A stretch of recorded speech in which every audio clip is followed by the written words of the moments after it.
I went on a blind date over the weekend to cover for my cousin. I sat there and lied through my teeth, claiming I was 300,000 in debt, making 3,800 a month, and had been divorced 3 times with 2 kids.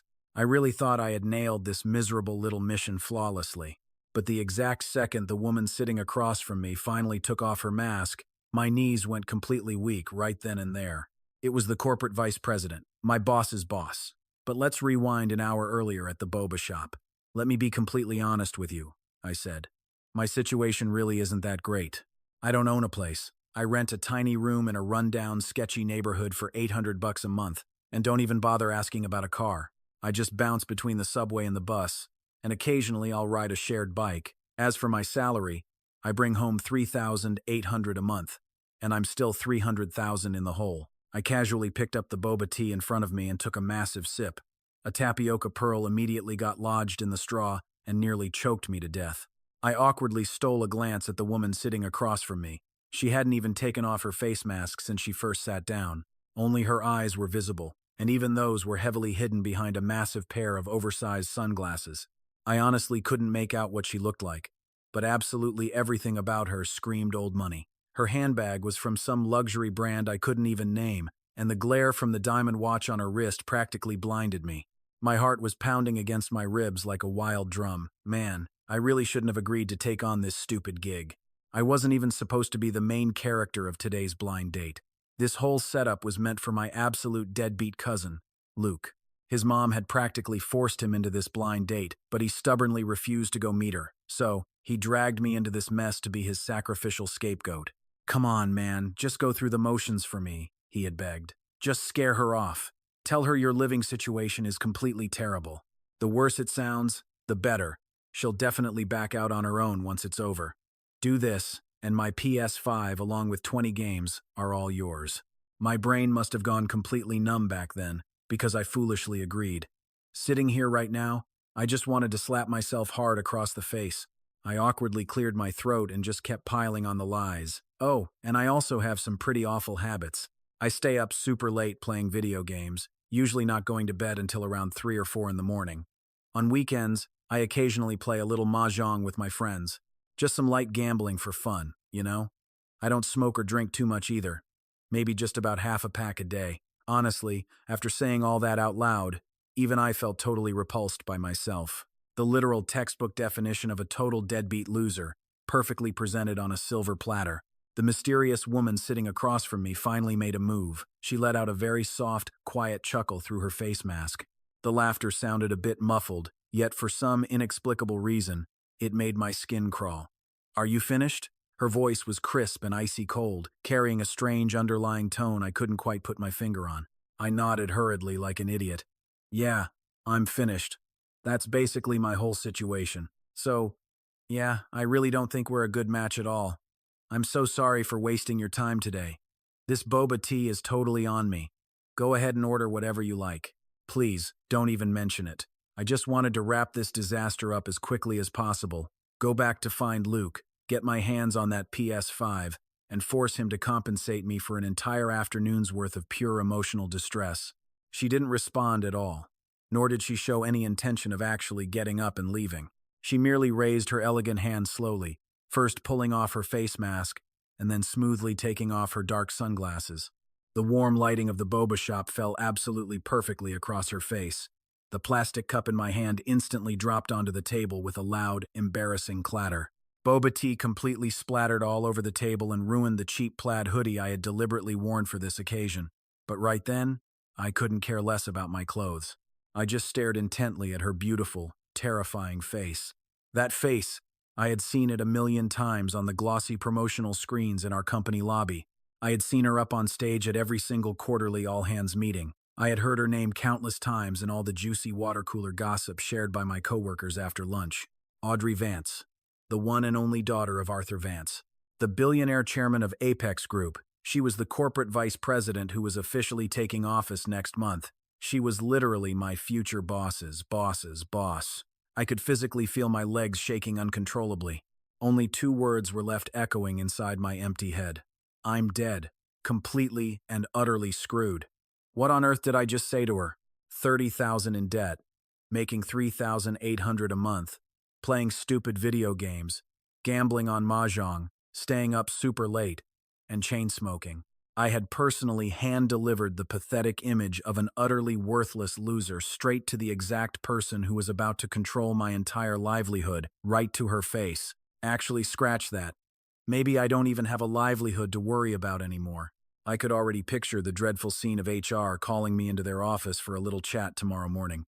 Ethan, after a comprehensive evaluation by the company, your position will be adjusted. Adjusted? My ass. That's corporate speak for getting fired on the spot. Audrey just sat there, looking at my ghostly pale face with a completely expressionless gaze. She calmly picked up a paper napkin and gracefully wiped up the spilled boba tea stains on the table. This boba tea's flavor is actually much more interesting than that ridiculous story you just told me. Her voice wasn't loud at all, but those words felt like a freezing bucket of ice water being dumped straight over my head. I felt so dizzy I couldn't even sit steady in my chair. Miss Vance. My lips trembled violently as I practically squeezed out those pathetic words. Audrey slowly raised an eyebrow. Miss Vance? You don't honestly think I'm here today to inspect your work performance, do you? Right here, right now. I'm just an ordinary person showing up for a blind date. She paused for a tense second, leaning forward slightly, staring straight into my soul with those piercing eyes. However, Mr. Luke, or should I say, Ethan, project supervisor of the engineering management department at Apex Group. My heart instantly plummeted into an endless abyss. She didn't just recognize my face, she knew my exact name and my position at the company. This wasn't just about getting fired anymore. This was absolute, catastrophic social suicide. A freezing cold sweat drenched my back, and my brain just completely short-circuited.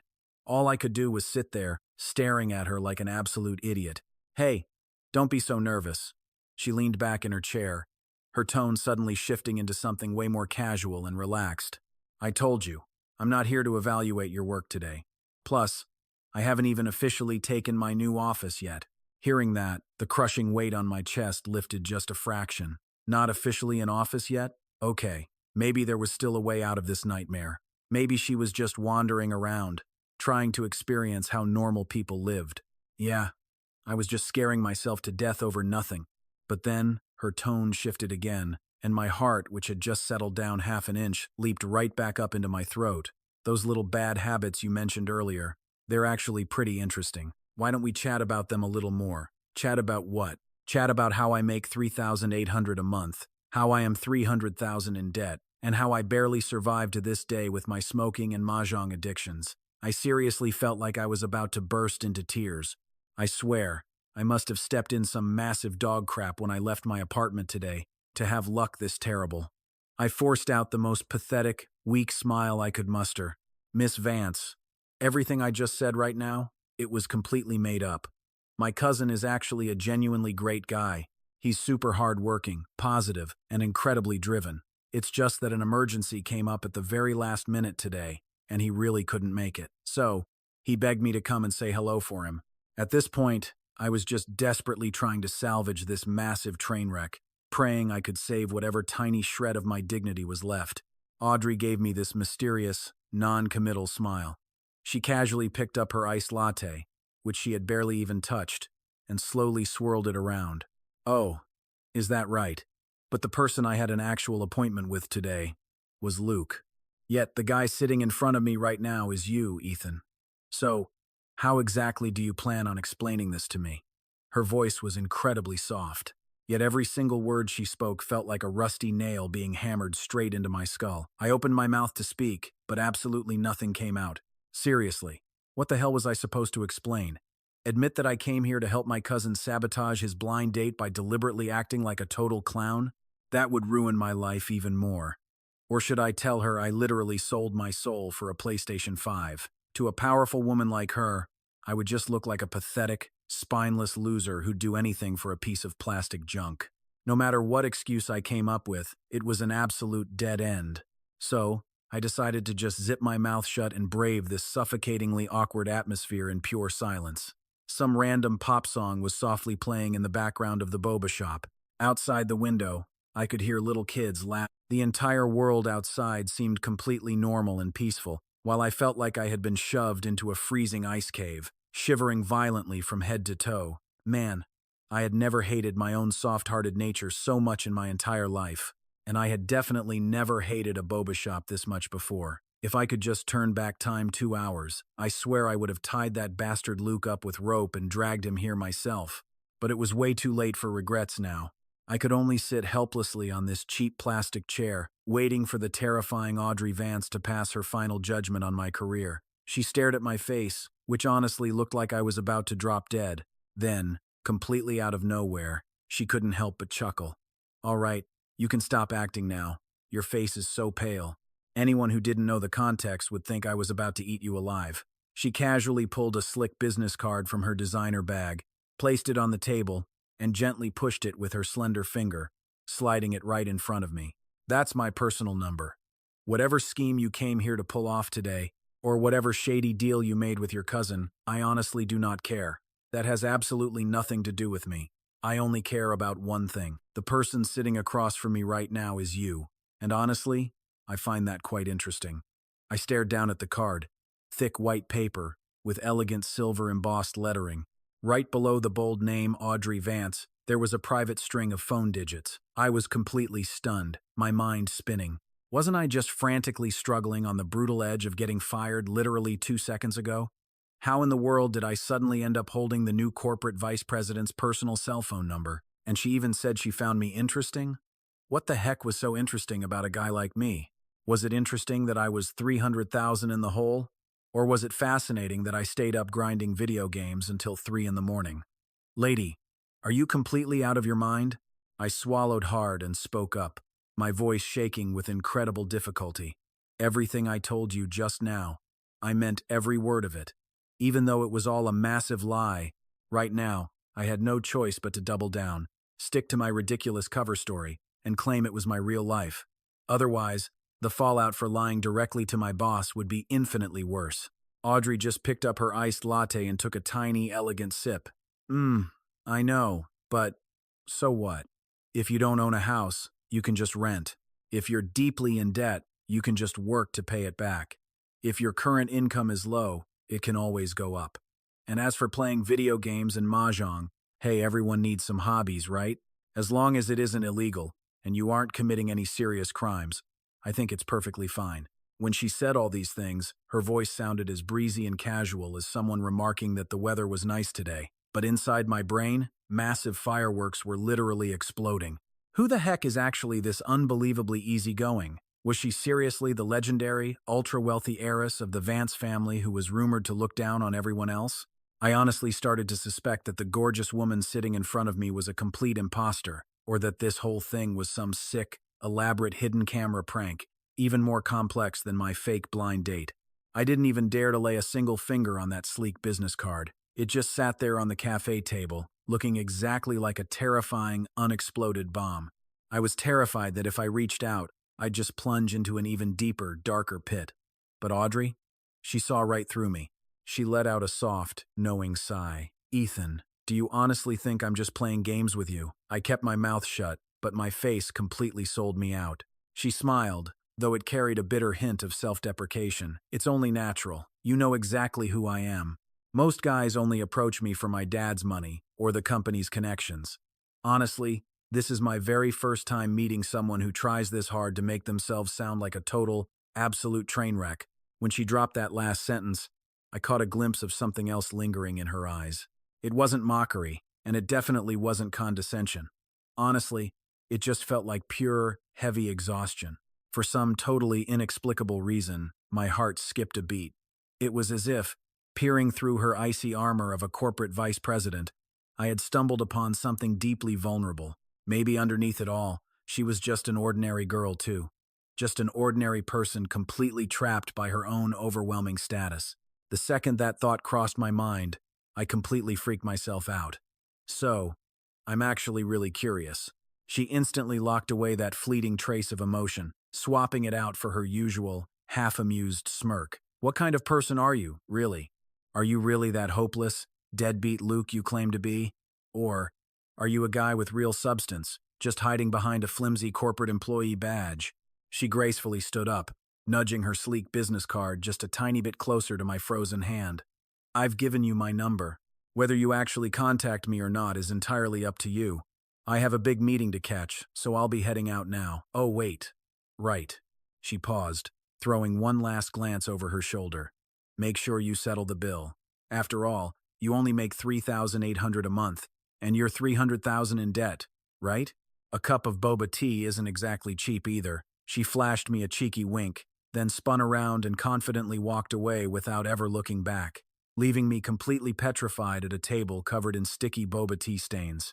I sat glued to that cheap plastic chair for what felt like an eternity, totally paralyzed until a staff member finally nudged me, saying they really needed the table for new customers. Only then did I finally snap out of my massive, dazed trance. I looked down. Her card was still sitting right there on the table, its pristine whiteness glaring back at me like a dare. I slowly reached out my trembling hand, then sharply yanked it back. I must have repeated that ridiculous cycle 4 or 5 times. In the end, I aggressively gritted my teeth and snatched the card, clutching it tightly in my sweaty palm. My palms were absolutely dripping with nervous sweat. Monday morning, 7:05 a.m., I somehow managed to clock into the company office right on time. The harsh blast of the elevator's AC hit the back of my neck, sending a brutal, icy shiver straight down my spine. But honestly, my current state of panic was way colder than any AC unit. I had barely slept a single wink the entire weekend. The crazy events from Saturday afternoon just kept playing on a relentless, agonizing loop inside my head. Audrey's flawless face, Audrey's teasing words, and Audrey's actual, absolute damn business card. That exact same business card which I had drenched in panic, sweat, and then desperately dried off with a hairdryer was now tucked into the deepest, darkest corner of my wallet. It felt like a ticking time bomb. If I actually make that crazy call, what the hell am I even supposed to say? Hey, hello, Miss Vance. I'm that massive fraud who totally hijacked a blind date pretending to be my own cousin. Let's date each other. Ugh, just the mere thought of saying those words gave me massive, cringeworthy goosebumps all over my arms. But what if I didn't call? What if, one totally random day at the company, she marched right up and confronted me in front of the entire office building? Ethan, did you seriously delete my number? Oh man, that kind of public execution would be a fate a million times worse than just getting fired. I slouched at my workstation, feeling wildly agitated, aimlessly dragging my computer mouse back and forth across the desktop. I hadn't absorbed a single tiny detail from the complex construction blueprints pulled up on my screen. Grinding out overtime so early in the morning, Ethan? Chloe, the energetic girl who sat right next to me, suddenly poked her head over my cubicle wall. She was a bubbly recent college grad, and honestly, she was pretty much the only coworker I ever truly got along with. I quickly scrambled to adjust Indiana. It's in a blueprints. It's in a Blake. It's in a Prafe. Chloe leaned in closer to steal a cheeky glance, baring her teeth in a massive, knowing grin. Wow, Ethan, you really are the absolute grind-set king around here. Oh wait, right. Have you heard the massive news? A total corporate big shot is visiting our department today. I tried to play it cool, casually asking, who is it? I completely pretended like I didn't care at all. Chloe dramatically lowered her voice to a hushed, conspiratorial whisper. Who else could it possibly be? The grand heiress of the Vance family empire herself, Vice President Audrey Vance. She officially takes the throne next month, but she's swinging by today just to scope out her territory first. My blood pressure instantly skyrocketed straight through the damn roof. It is a cruel rule of the universe. Whatever you fear most is exactly what comes to hunt you down. In that terrifying moment, all I wanted to do was sprint to HR, slam down a resignation letter, cash out my paid leave, and run for my damn life. But I couldn't do it. I still had 2 brutal years left on my car loan, and my maxed out credit card was already $5,000 deep in the red. Without this miserable corporate salary, I wouldn't even be able to afford my tiny apartment's rent. Right then, while I was practically hyperventilating over my impending doom, a sudden flurry of chaotic activity erupted near the main office entrance. Our usually lazy department director, David Miller, practically jogged out of his fancy office to aggressively welcome the VIP guests. The desperate, brown-nosing smile plastered across his face was more blindly radiant than any client pitch I had ever witnessed. Vice President Vance. What an absolute honor. What brings you down here in person? You didn't even give us a tiny heads up to prepare. But then, a crisp, terrifyingly cold voice drifted over from the grand doorway. There's absolutely no need for all these pointless formalities. Director Miller, please relax. I'm just taking a very casual look around. Hearing that exact voice, my panicked heart violently leapt right up into my throat. I desperately buried my sweating face behind my bulky computer screen, silently praying to any god that would listen that I could shrink myself down to be as paper-thin as the monitor itself. Please don't see me. Don't see me. God, please don't let her see me. I frantically chanted the desperate mantra on repeat inside my head. But the sharp, menacing click-clack of her designer high heels echoing against the hard office floor only drew closer and closer and closer. Every single footstep slammed like a sledgehammer right against my chest. And then the clicking stopped, dead in its tracks, right beside my cubicle. A faint wave of perfume hit me. Oh man, it was the exact same scent from the boba shop on Saturday. And who might this be? Audrey's chillingly calm voice drifted down from right above my head. Our manager, David Miller, scrambled to answer. Ah, this is our project supervisor, Ethan. He is an absolutely vital member of our department, and his skills are top-notch. I knew I couldn't hide from this any longer. Slowly, agonizingly, I tilted my head up, forcing an awkward expression that I honestly couldn't tell was a polite smile or a desperate, bitter grimace. Hello, Vice President Vance. Audrey was rocking a sharp navy blue suit today. Her hair was tied back so flawlessly, it looked completely unreal. She looked like a totally different person compared to that laid-back woman hiding behind a mask and sunglasses at the boba shop just last Saturday. She just swept her cold gaze down at me, her face completely blank, acting exactly as if she had never crossed paths with me in her entire life. Supervisor, I hear you are working on an urban renewal project right now. Keep up the good work. After dropping those heavy words, she just turned and walked away with David Miller, leaving me absolutely dripping in a cold sweat, completely surrounded by a circle of stunned, wide-eyed colleagues. Ethan! Dude, this is incredible! Chloe's eyes totally lit up. The vice president actually singled you out just to say a few words to you. Out of our entire department, she only remembered your name. Hold on. Could it be that you actually have some kind of secret history with her? The corners of my mouth twitched violently. History? Oh yeah. Major history. She literally knows I am $300,000 in debt and only make $3,800 a month. When she said, "Keep up the good work," what my panic-stricken brain actually heard was, "Your pathetic life is in my hands, so you better behave." Slumping heavily back against my chair, I stared blankly up at the ceiling, feeling exactly like a helpless little mouse utterly cornered by a vicious cat.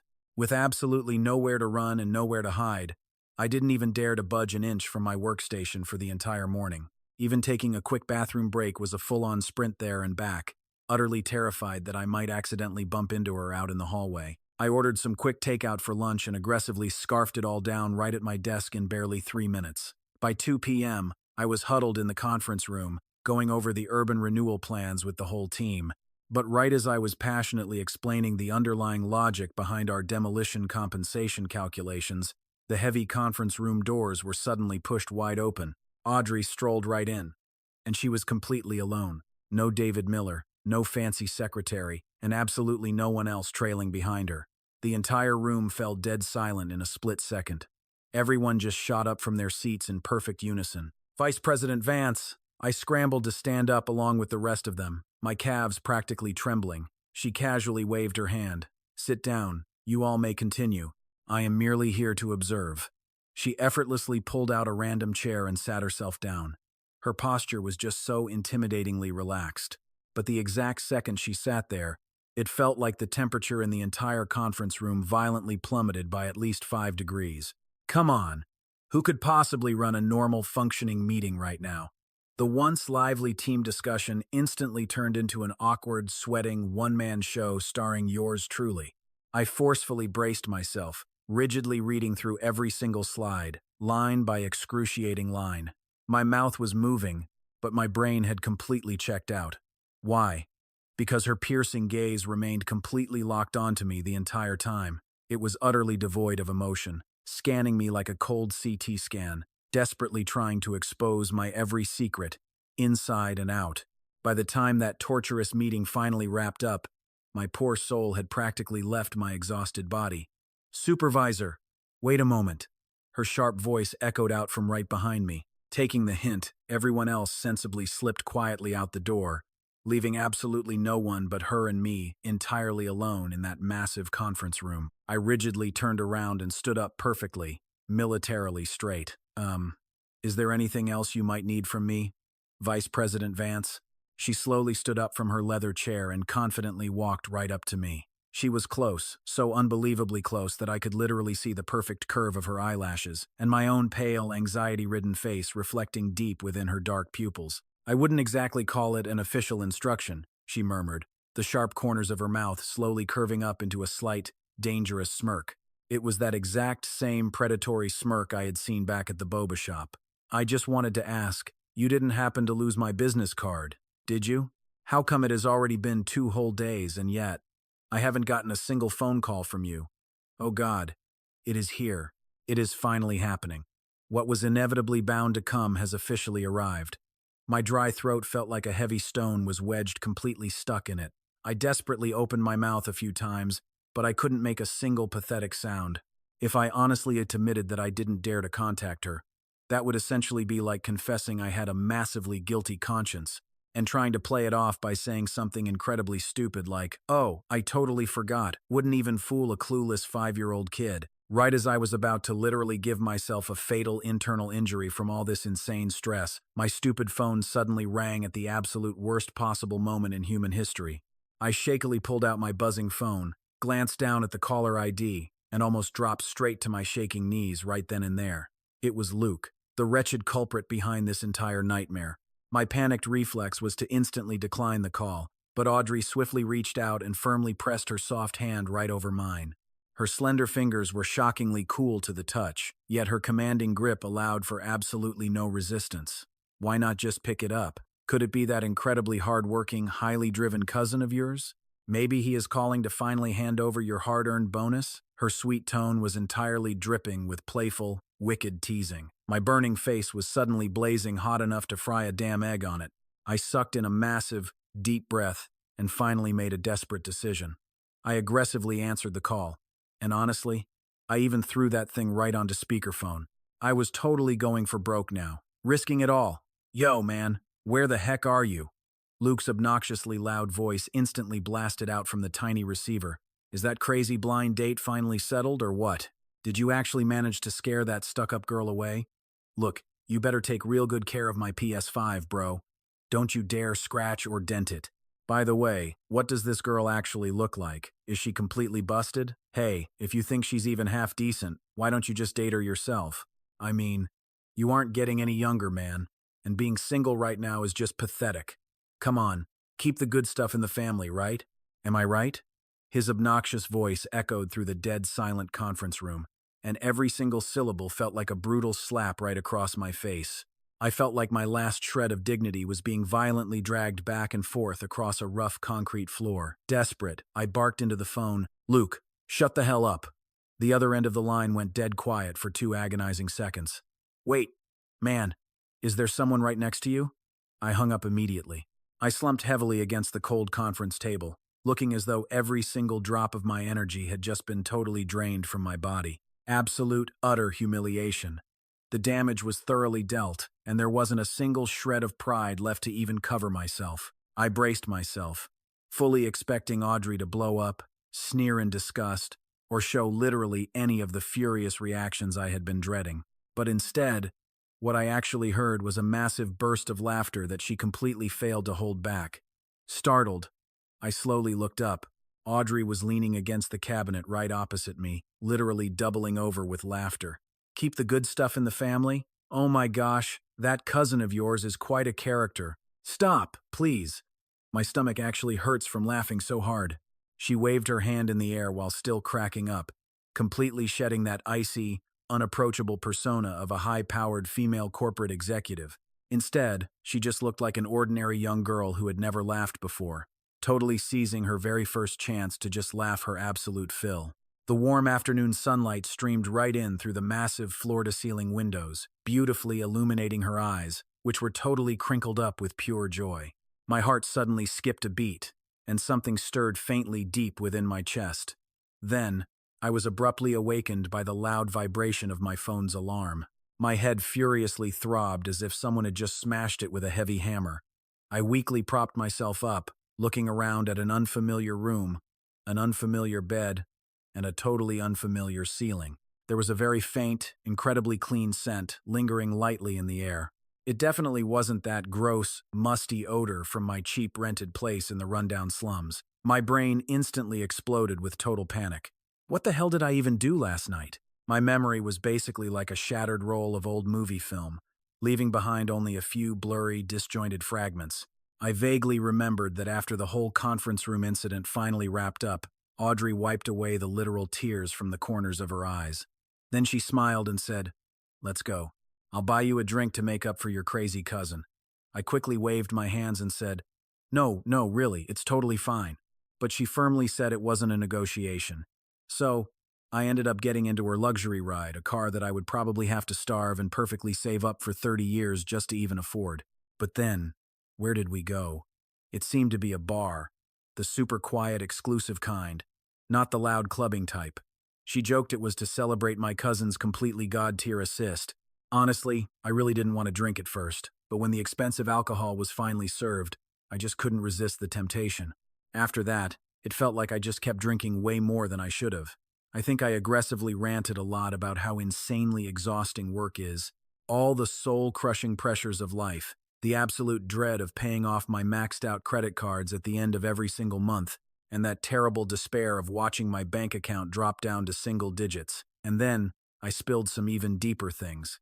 Dark things from my past, things I had literally never mentioned to anyone. Audrey just sat quietly right opposite me, attentively listening without saying a single word or even interrupting me once, just occasionally pouring me a fresh glass of water and gently sliding it over. Past that point, I can't remember a single clear thing. I nervously pulled back the soft blanket. Phew. My clothes were actually still on, though my heavy coat had been taken off and neatly folded at the head of the bed. I let out a massive sigh of relief. Okay, nothing went horribly wrong. I quickly threw my coat back on and carefully stepped right out of the room. The living room was absolutely massive, decorated super simply, but clearly insanely expensive. Right outside the massive floor-to-ceiling windows was a breathtaking view of half the city skyline. This was literally one of the best, most elite apartment buildings downtown. Yeah, I definitely didn't need to guess whose lavish home this was. Suddenly, there was a soft sound coming straight from the kitchen. I nervously walked over. Audrey was standing right in front of the stove in comfy loungewear, her hair tied up super casually, and her gorgeous face completely bare of any makeup. She was a far cry from the terrifying female corporate VP with that towering, intimidating aura back at the company. Honestly, they seemed like two entirely different people. She quickly heard the noise, turned around to look at me, and softly said, "Oh, you're finally awake. There's fresh water right on the table, and the headache medicine is sitting right next to the glass." Her tone was incredibly casual, almost like she was just talking to a longtime roommate. I just stood awkwardly at the kitchen entrance, completely at a loss for what to even do with my clumsy hands and feet. Miss Vance, did I drink way too much last night?" She smirked. "It's not a question of did you? You literally drank a ton." She casually slid the hot fried eggs right onto a plate. "And you said quite a lot of very interesting things." My stomach instantly violently churned. Wait, what exactly did I say? Well, for instance, that you didn't actually use to be in construction management. My knuckles instantly turned stark white as I desperately gripped the doorframe. She slowly walked over carrying the plate, passing right by me to place it gently onto the dining table. "Like how you spent 3 whole years doing project design in the city. Like how your brilliant design proposal was totally stolen. And how the very person who stole your design is now the head design director at another elite firm." She calmly listed off my darkest secrets, one by one, and my face grew drastically paler with every single terrifying item. I had literally never told these tragic secrets to anyone, not even my own cousin Luke or my parents. Was my past finally catching up to me? And yet, like an absolute idiot, I'd spilled every single one of my secrets while dead drunk to the exact person who should never, ever hear them. But right then, she just looked at me and said, "Hey, don't be nervous."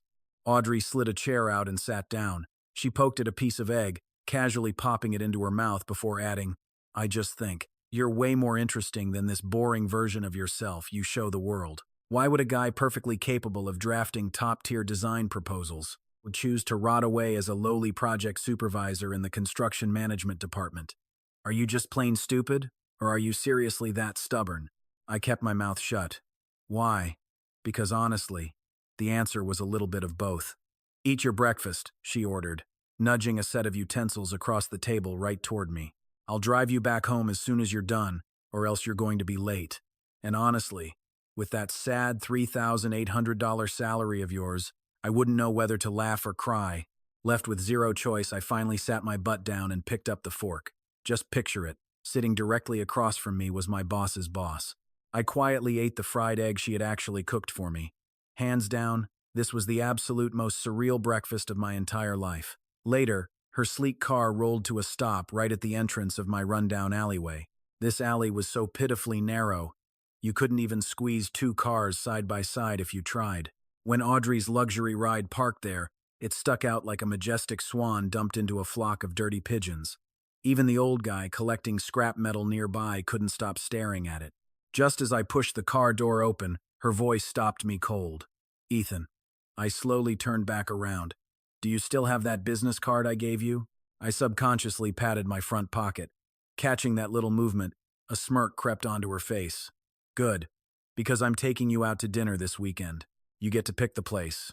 Just don't pick anywhere too expensive, since you only scrape by on $3,800 a month, after all. Before I could even stumble over a refusal, the tinted window had already rolled straight up. The luxury beast glided away in dead silence, leaving me standing there like a statue at the mouth of my alley. Suddenly, the old uncle running the pancake cart across the street hollered out, Yo, young man, you want an egg or some extra sausage with that today? I snapped right out of my daze, shuffled over, and muttered, Just add an egg, please. As the old man spread the batter, his eyes darted over my shoulder to exactly where that fancy car had just been idling. Was that a friend of yours? He asked. I guess so, I replied. The uncle whistled. Man, they are seriously loaded. He flashed a knowing grin as he handed over my food. You better treat a girl like that well, son. Do not let her slip away. I just sighed, walking back to my cramped rental apartment with a warm pancake in my hand. But I had barely taken 2 steps when my phone violently buzzed in my pocket. It was a message notification, a friend request from a totally unknown number. The verification message read exactly 4 words. This is Audrey Vance. I stared blankly at that glowing screen for what felt like a full minute, before finally hitting accept. I'm losing it. I must be completely out of my freaking mind. Sure enough, over the next few days, the entire vibe at the office was weirdly tense. Literally everybody was gossiping about the exact same massive bombshell. Vice President Vance's sudden inspection tour. Well, to be super precise, they were whispering about why on earth the vice president was paying such laser-focused attention to our dumpy engineering management department. And if we want to get really precise, they were all dying to know why she was paying so much special attention to me. During Wednesday's miserable weekly department meeting, David Miller dropped a bomb. The corporate group had a massive, high-stakes bidding project lined up for the very next quarter. It was Phase 2 of the South City Science and Technology Park, a ridiculously huge integrated design and construction contract. Management's clear intention is to pull our absolute best people from this department to form an elite special task force, he declared, and the person leading it all. He paused dramatically, his cold gaze sweeping across the tense conference room. Will be Ethan. Immediately, a shocked murmur ripped through the entire room. More than a few senior supervisors, guys who vastly outranked me, looked visibly furious. But nobody looked angrier than Gavin Ross, who was glaring from the far corner. Gavin was a heavyweight senior supervisor who had joined this company a solid 5 years before I ever did. In any normal world of office, politics, and seniority, a golden project of this massive scale would never, ever fall into my rookie lap. But David explicitly stated this was a direct decision from management. And deep down, every single person in that room knew exactly who management actually meant. The second the meeting adjourned, Gavin Ross aggressively cut me off right in the middle of the hallway.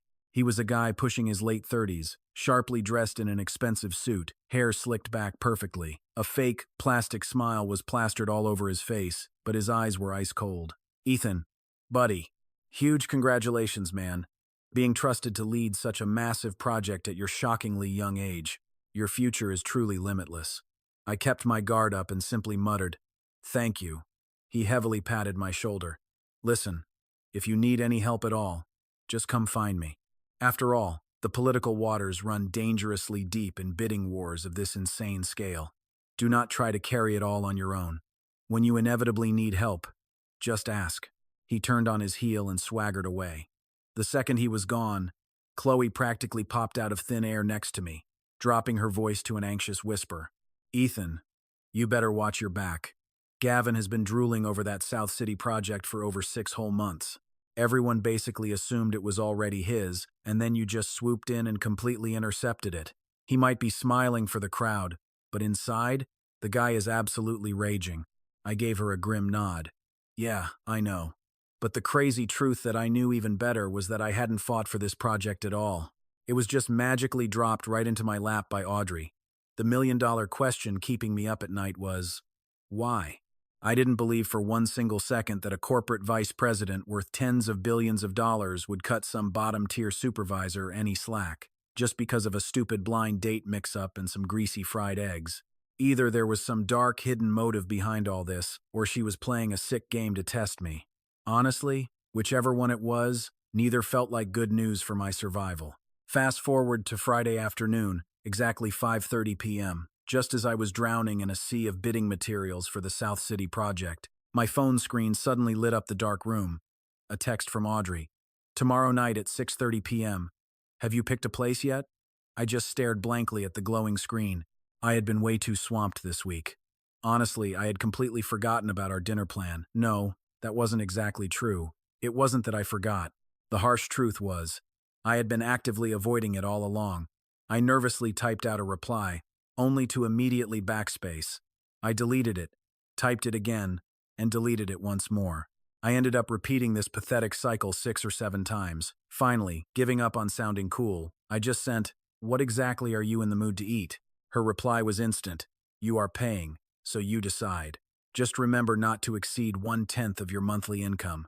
Wait, 1/10 of my $3,800 salary. That is exactly $380. This crazy woman. That basically meant she wanted me to take her to some rundown roadside food stall. Exhausted, I leaned back in my cheap chair, tilting my head up to stare at the peeling ceiling.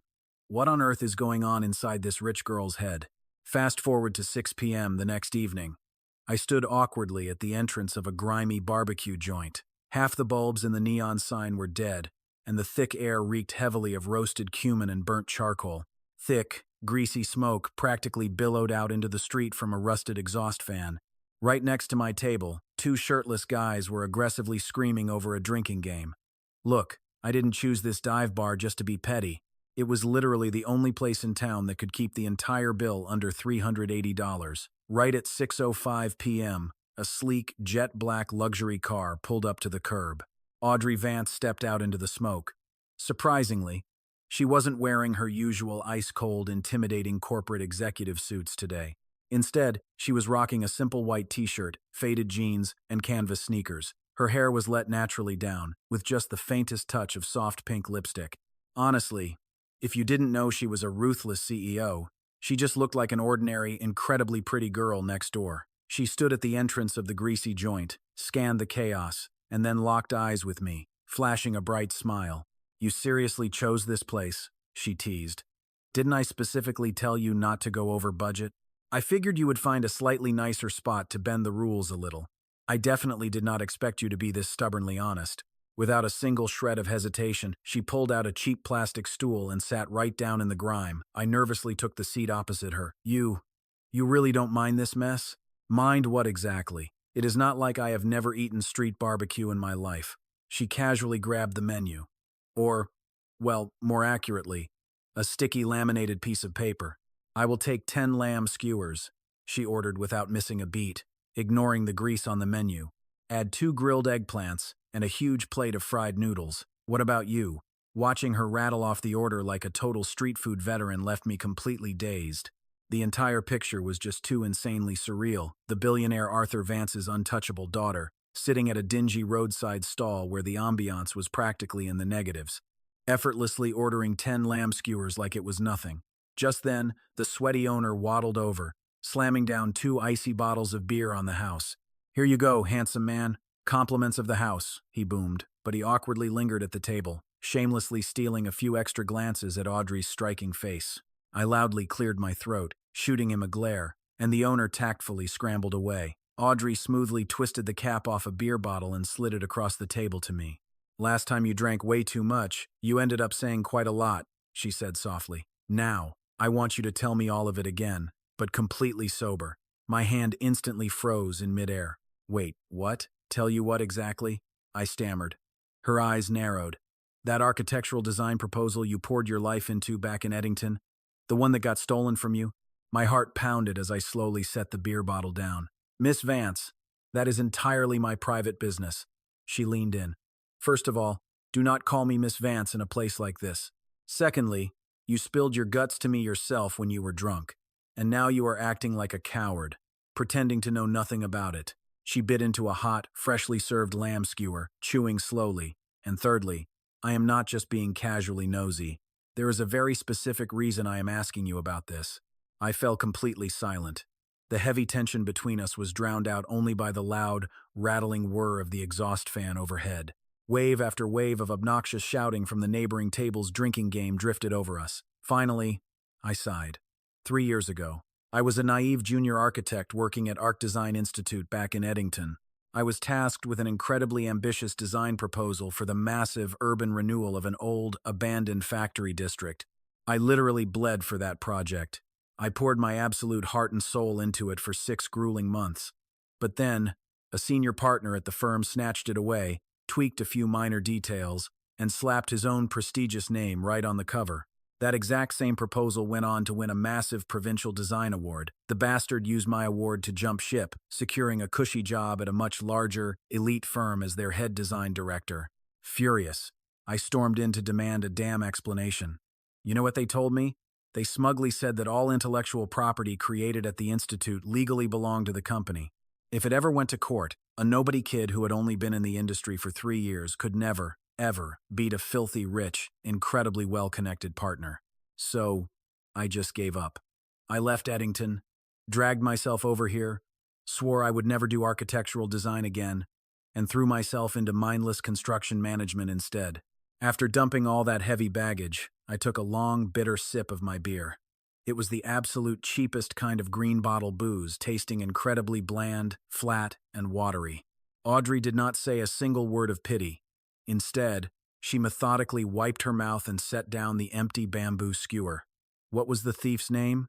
"It really doesn't matter anymore," I muttered, looking away.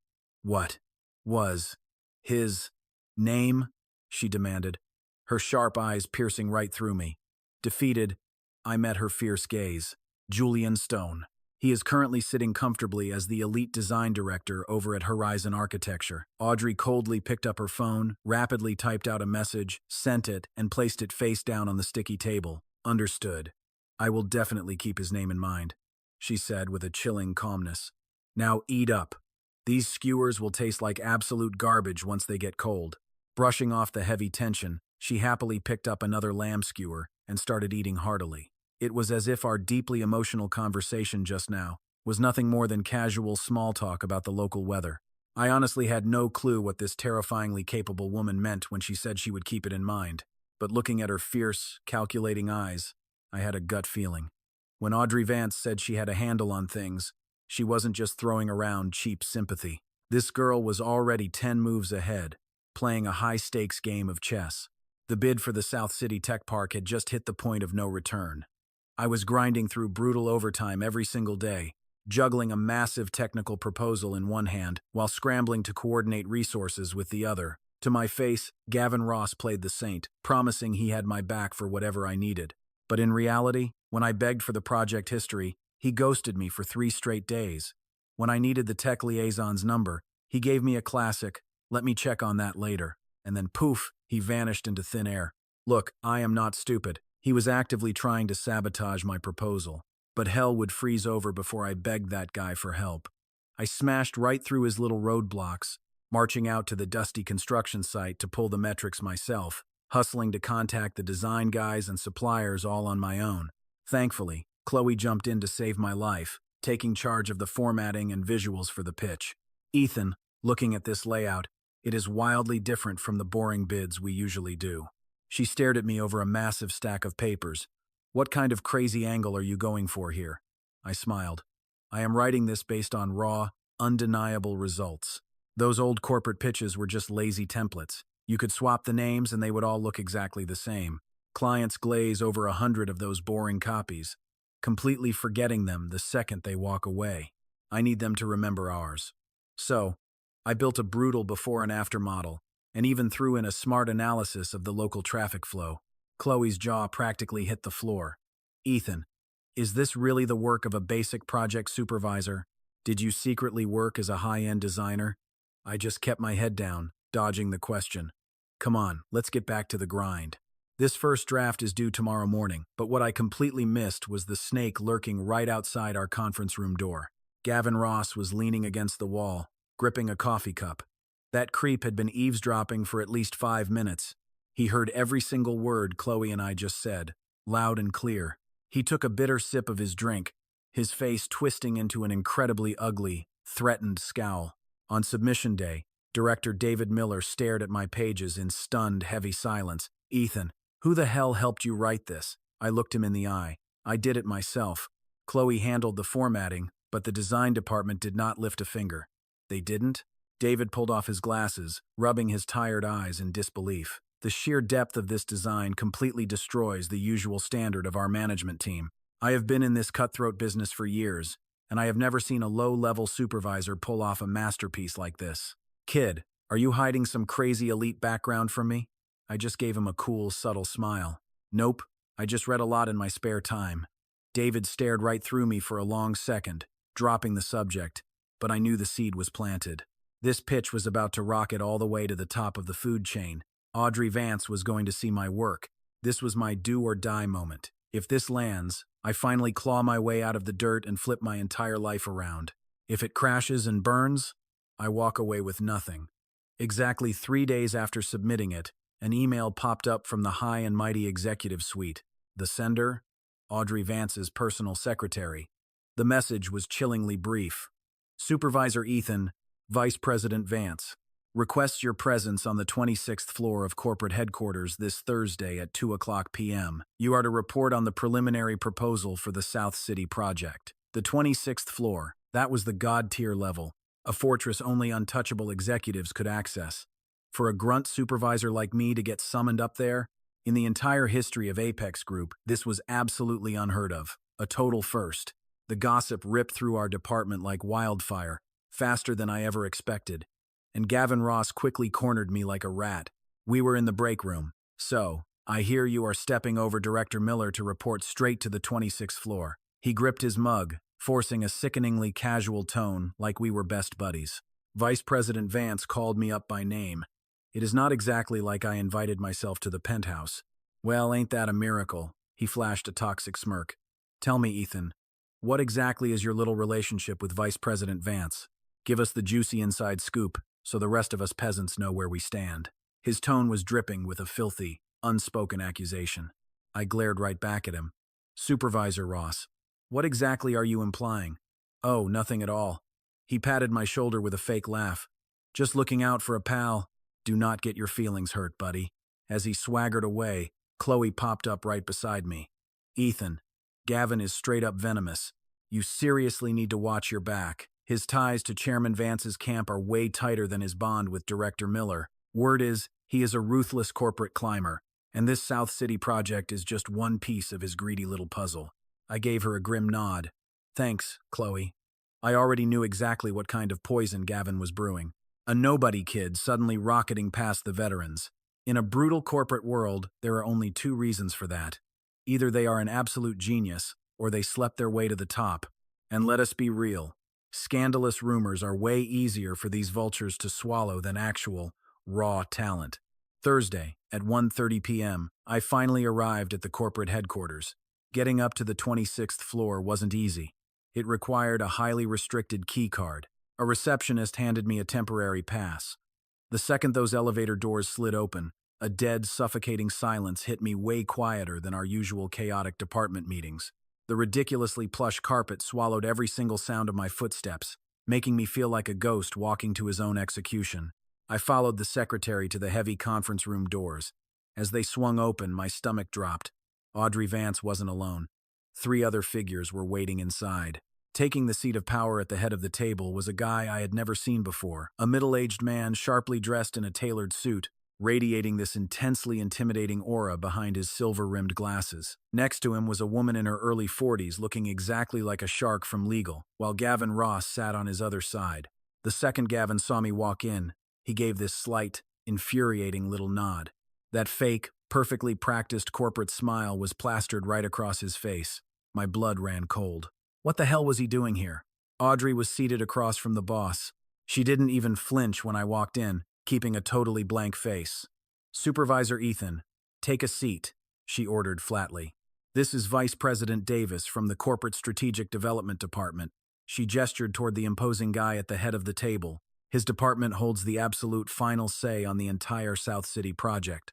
Vice President Davis wants to hear the direct strategic vision behind your proposal. The VP just gave me a curt nod, not uttering a single word. His stare was razor sharp, completely picking me apart and weighing my worth. Taking a deep breath, I sat down, flipped open my laptop, and braced myself to present. "Hold on just a second," Gavin suddenly interjected, cutting me off. We went ahead and prepared an alternative proposal, just to give the vice president some extra options to reference. I noticed he'd been clutching a sleek folder since he got here, and now, he popped it open, dramatically pulling out a beautifully bound booklet and smoothly sliding it right in front of Davis. I caught a glimpse of the cover. It read, "Alternative Bidding Proposal for Phase 2 of the South City Science and Technology Park." My heart absolutely hammered against my ribs. When the hell did he have time to pull this off? But the meeting had already started. I took the floor first for 20 grueling minutes, making sure my points were crystal clear and my data was bulletproof. Davis showed zero emotion, just giving me another tight nod. Then, it was Gavin's turn to show off his little alternative pitch. The literal second his very first slide hit the projector, my hands balled into tight fists under the table. The core concept, the underlying design logic comparing the before and after renovations, it was completely identical to mine. Wait, no, it wasn't just identical. It was my exact project wearing a cheap new skin. He had tweaked a few numbers and barely adjusted some minor parameters, but the entire backbone, the very soul of the framework, belonged to me. I shot a lethal glare right at Gavin. This guy was confidently running his mouth in front of the screen, even throwing these smug smiles back at Davis whenever he hit a major selling point. That exact, sickening smile instantly triggered a massive wave of déjà vu. 3 years ago, back in Eddington, Julian Stone wore that identical, arrogant smirk while standing up on the winner's podium. I clenched my fists so violently my nails drew blood from my palms. Finally, the torture ended. Vice President Davis slowly flipped between our two proposals, adjusting his glasses with a heavy silence. "The core concepts of these two proposals overlap quite heavily," Davis noted. "Supervisor Ross, when exactly did you start working on yours?" "Just last week, sir," Gavin answered without skipping a single beat. While Supervisor Ethan was focused on the broad strokes, I was assisting him on the side. I just felt strongly that we could tackle this from a totally different angle. So, I took the initiative to build an alternative route for leadership to consider. That snake, he just stole half my credit and packaged the whole theft as some kind of team effort. The vice president's icy gaze shifted slowly, bouncing back and forth between the two of us.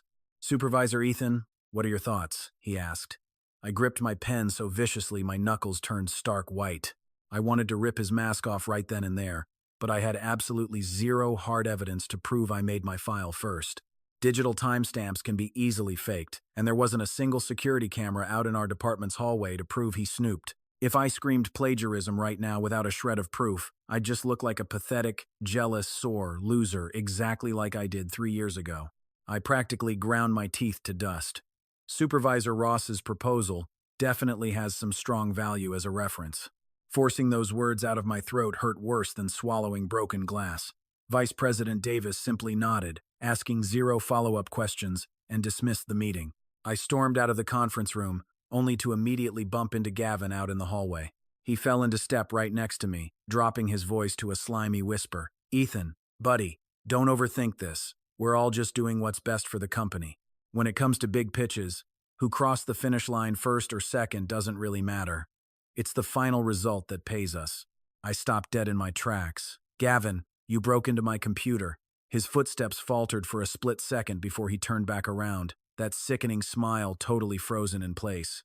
Whatever do you mean, man? I'm totally lost. Last Wednesday night, around 9:30 p.m., I was the last guy left in the department and took a quick bathroom break. But when I got back, my computer screen was wide awake. I made sure to lock my screen before stepping away. Gavin's smile froze for a split second, but that slick bastard recovered fast. Ethan, you've been pulling way too much overtime. You're hallucinating, man. I clocked out at 8 p.m. sharp that night. The attendance logs prove it. He patted my shoulder. That exact same condescending tap. Don't be so sensitive, young man. It's a quick way to make enemies. He sauntered off, leaving me completely alone in the hallway, my heart hammering against my ribs. The absolute nightmare from 3 years ago was playing out all over again. Just a different city, a different face. The filthy tactic used to steal my blood, sweat, and tears was exactly the same. I slumped against the cold wall, tilting my head back to stare at the blinding fluorescent lights. The glare was so piercing it made my eyes burn. But this time was different.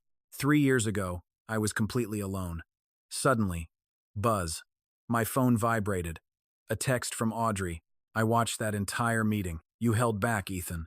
But playing nice doesn't mean you should just roll over and take it. I just stared at the screen, my thumb hovering for what felt like an eternity. Finally, I typed out one desperate line. He stole my proposal. Seconds later, she fired back a short text. I know. A heartbeat passed. Then another message popped up. You still remember what happened on Saturday, right? You owe me dinner. And this time, I'm picking the spot. I shoved my phone deep into my pocket.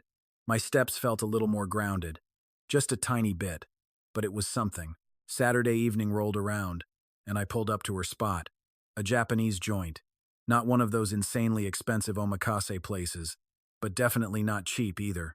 I hesitated at the door, nervously wondering if the $1,200 left in my account would even cover it. Pushing the door open, I saw she was already there. She wore a simple beige knit sweater, looking as casual and sweet as a college student. I sat down, realizing she'd already ordered. Hey, don't look at the prices, she smiled. It's my treat today. How much did you spend last time? $370, including drinks. Such precise budgeting. You even left $10 for the subway or a shared bike. She burst into laughter, then smoothly tucked her smile away. Leaning in close, her eyes sharpened. All right, let's talk business. How much of the South City proposal did Gavin Ross actually steal? The core architecture and every single piece of data. He tweaked a few things, but the bones are mine. Do you have a backup? I do, but that snake can just claim the file timestamps are a total coincidence. What about the server? She pressed. Does your department's file server keep an operation log? I froze for a second. There should be, but that's managed by IT. I can't touch it. What if I can? She countered. I stared at her. What do you mean? I officially take over the engineering management department next month, but I already got admin access to the IT system last week. Every single operation log on that file server, I can pull them all. When exactly did you upload the first draft to the server? The week before last. Thursday night at 11 p.m. Gavin's file was uploaded last Friday afternoon? Yeah. Then the time gap in the logs is our smoking gun. We combine that with your local computer's creation time, plus your overtime record from that night. If his system log shows he clocked out at 8 p.m., but the building access logs catch him still here after 9 p.m., then boom, everything perfectly aligns. I just sat there, watching her completely dismantle the situation with absolute, flawless logic. Have you checked the access logs yet? Not yet, but I will. I just need you to confirm one thing. She looked dead into my eyes, her voice softening. Are you willing to let me help you? Help? Me? Yes, help you. Not as the vice president, but as. She paused, a warm look crossing her face. As a friend, or just as that ordinary girl at the boba shop who was touched by your $3,800 paycheck. My hand, gripped tight around my cup, went totally still. You really don't have to do this for me. You're the vice president now. If you get dragged into a messy fight between a project lead and a senior supervisor, It's gonna look really bad for you if word gets out. If word gets out, she slowly raised an eyebrow, an air of untouchable confidence radiating from her. Do you honestly think I care about word getting out, Ethan? You still don't seem to grasp one crucial detail. In this company, anyone with the last name Vance carries more weight than absolutely anyone else. Her tone was completely flat, stating it like the undeniable law of the land. But that raw, undeniable fact hit me like a massive sledgehammer, shattering the mental wall that had kept me trapped for so long. You took a massive hit back in Eddington once before, right? Your proposal was stolen from you. You couldn't win the lawsuit, and they forced you out. But Ethan, that only happened because you were totally alone. Now, you are not alone. So, what's it going to be this time? Are you going to take the hit and run away like a coward again? Or are you going to stand up and take back exactly what belongs to you?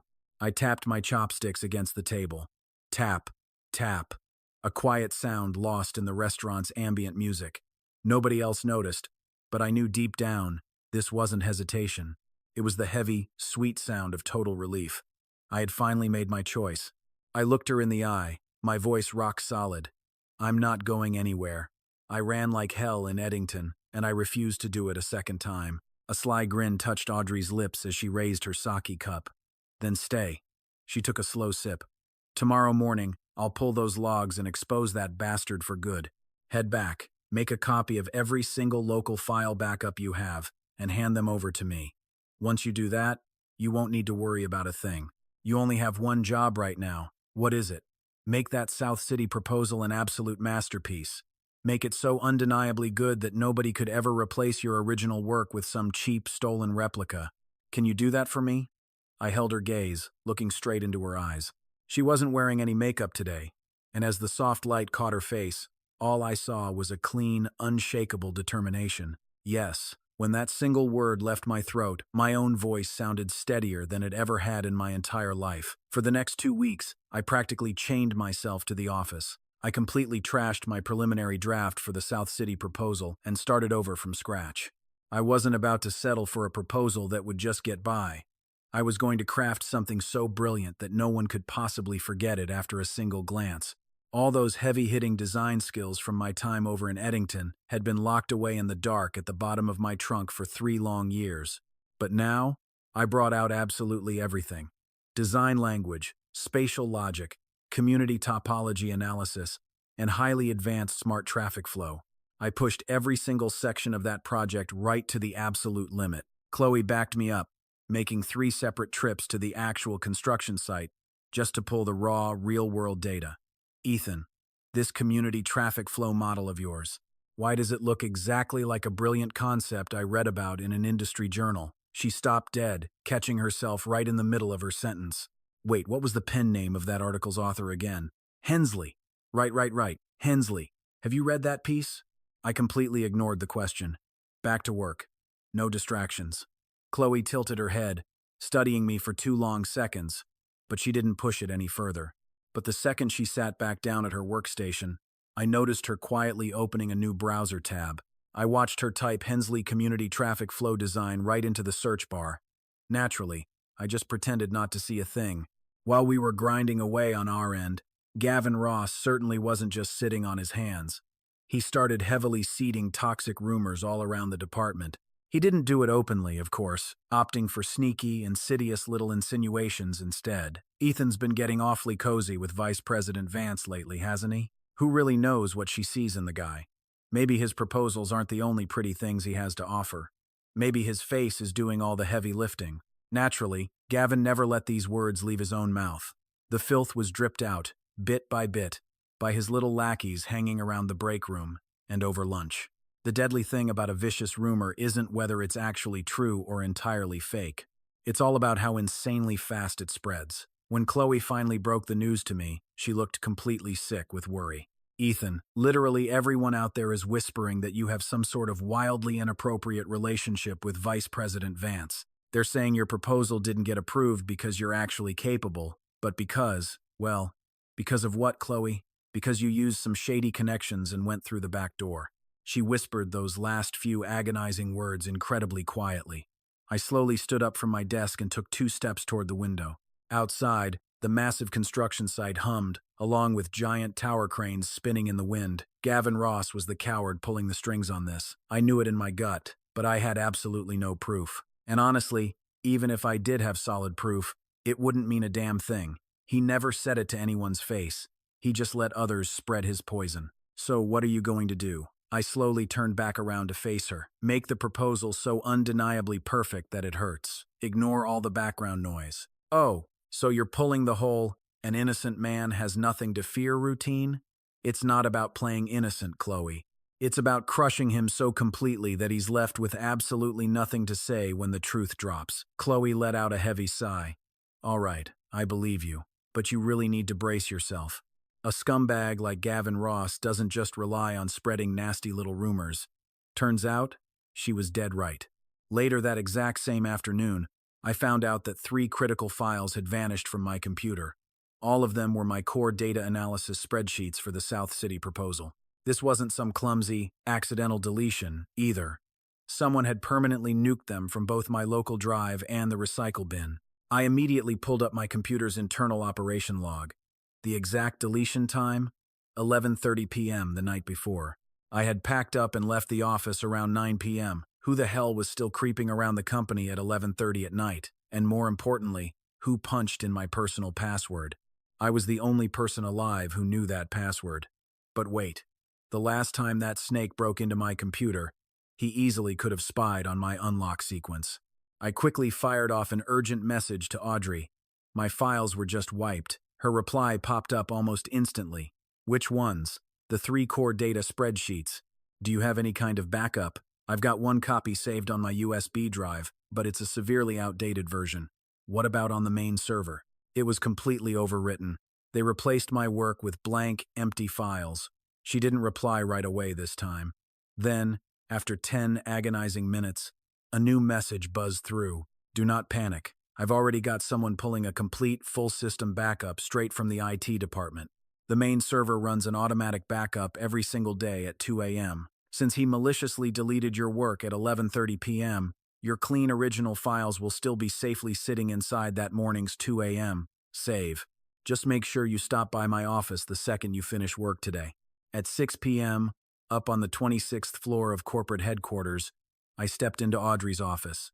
It might have been smaller than the main conference room, but the massive windows more than made up for it.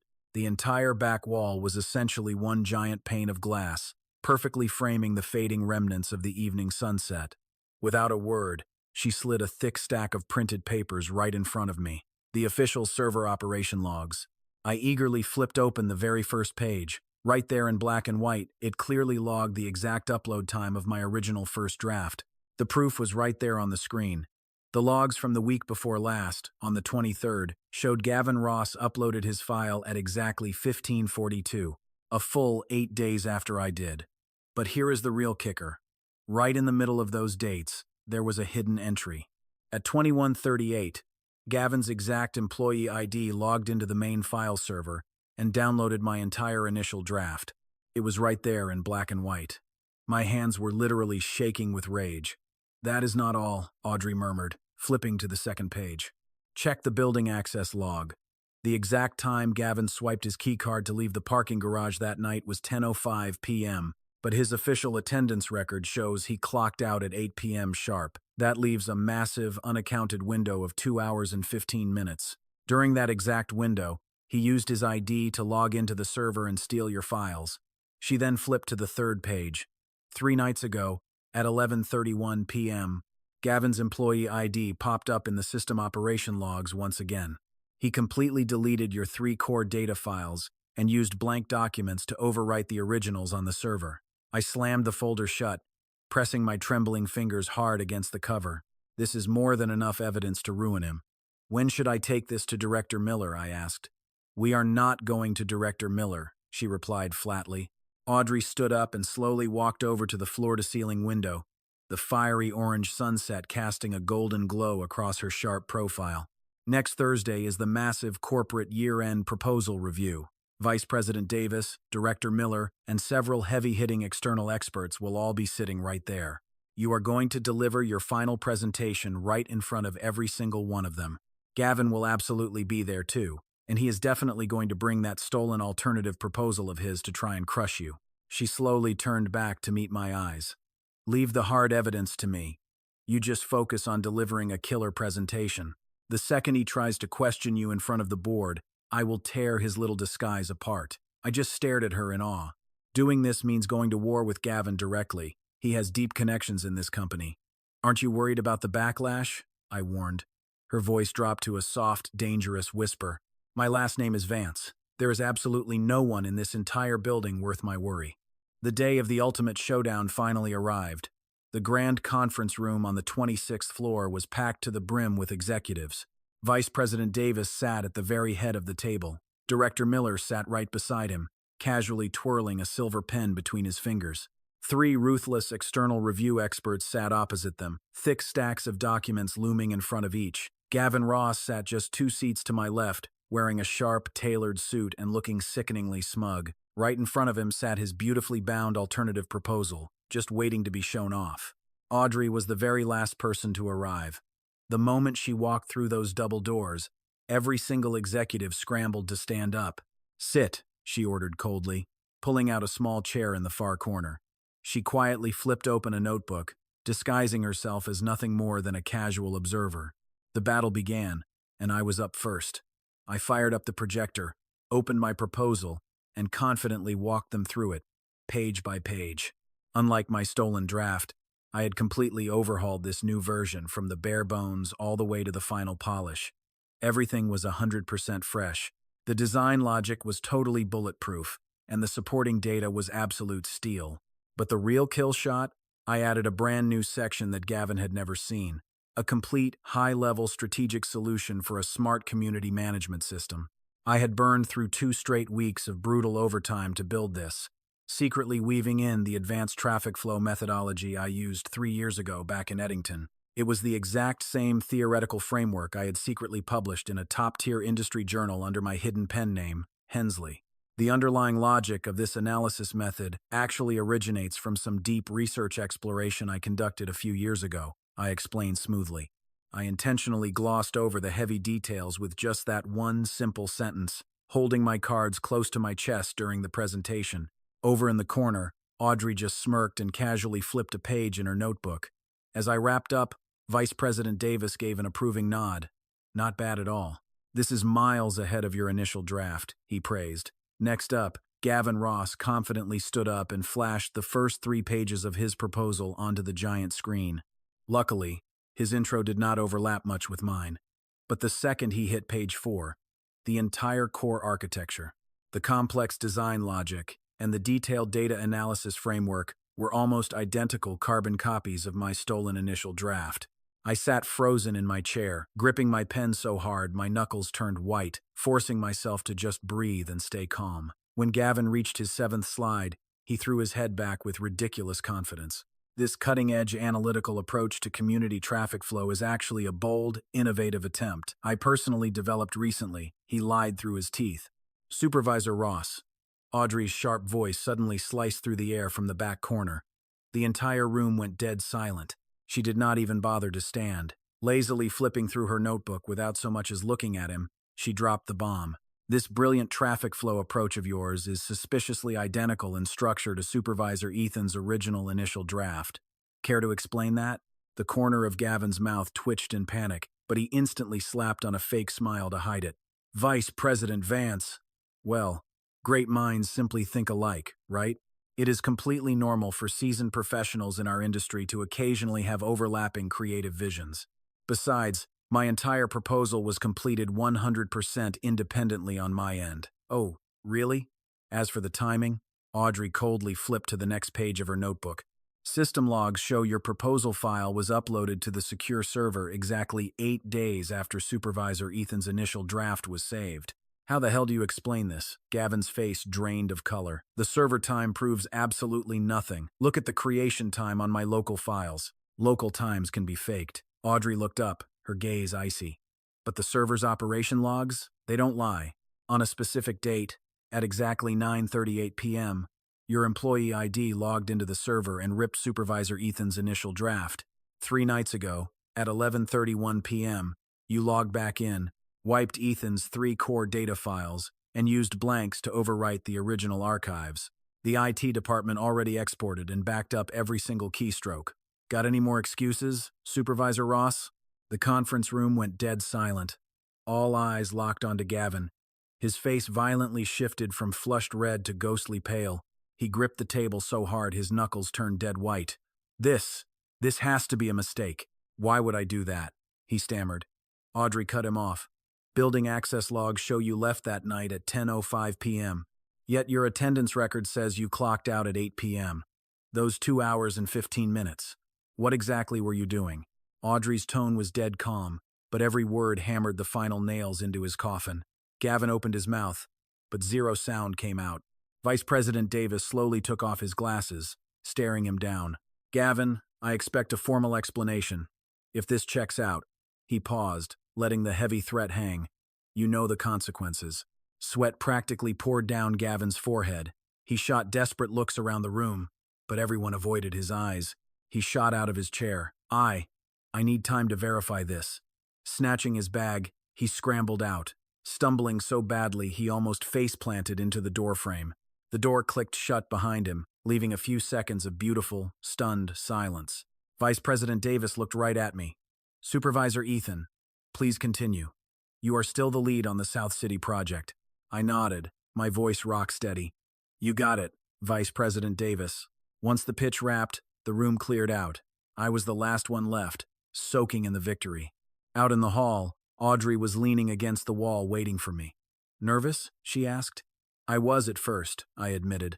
But once you spoke up, the nerves vanished. Because you knew I'd have your back? Because I knew the evidence was bulletproof, I countered. She just smirked. You are insanely stubborn, she laughed. Come on, dinner's on me. No budget tonight. Oh? Why is that? Because seeing that jerk squirm made me incredibly happy. She turned and strutted to the elevator. I followed, feeling 1,000,000 times lighter than I had all month. Gavin's humiliating exit blew up like dynamite. In less than 3 days, the entire company was gossiping about it. A senior supervisor stealing his subordinate's work, nuking the original files, and faking the results? Pure scandal.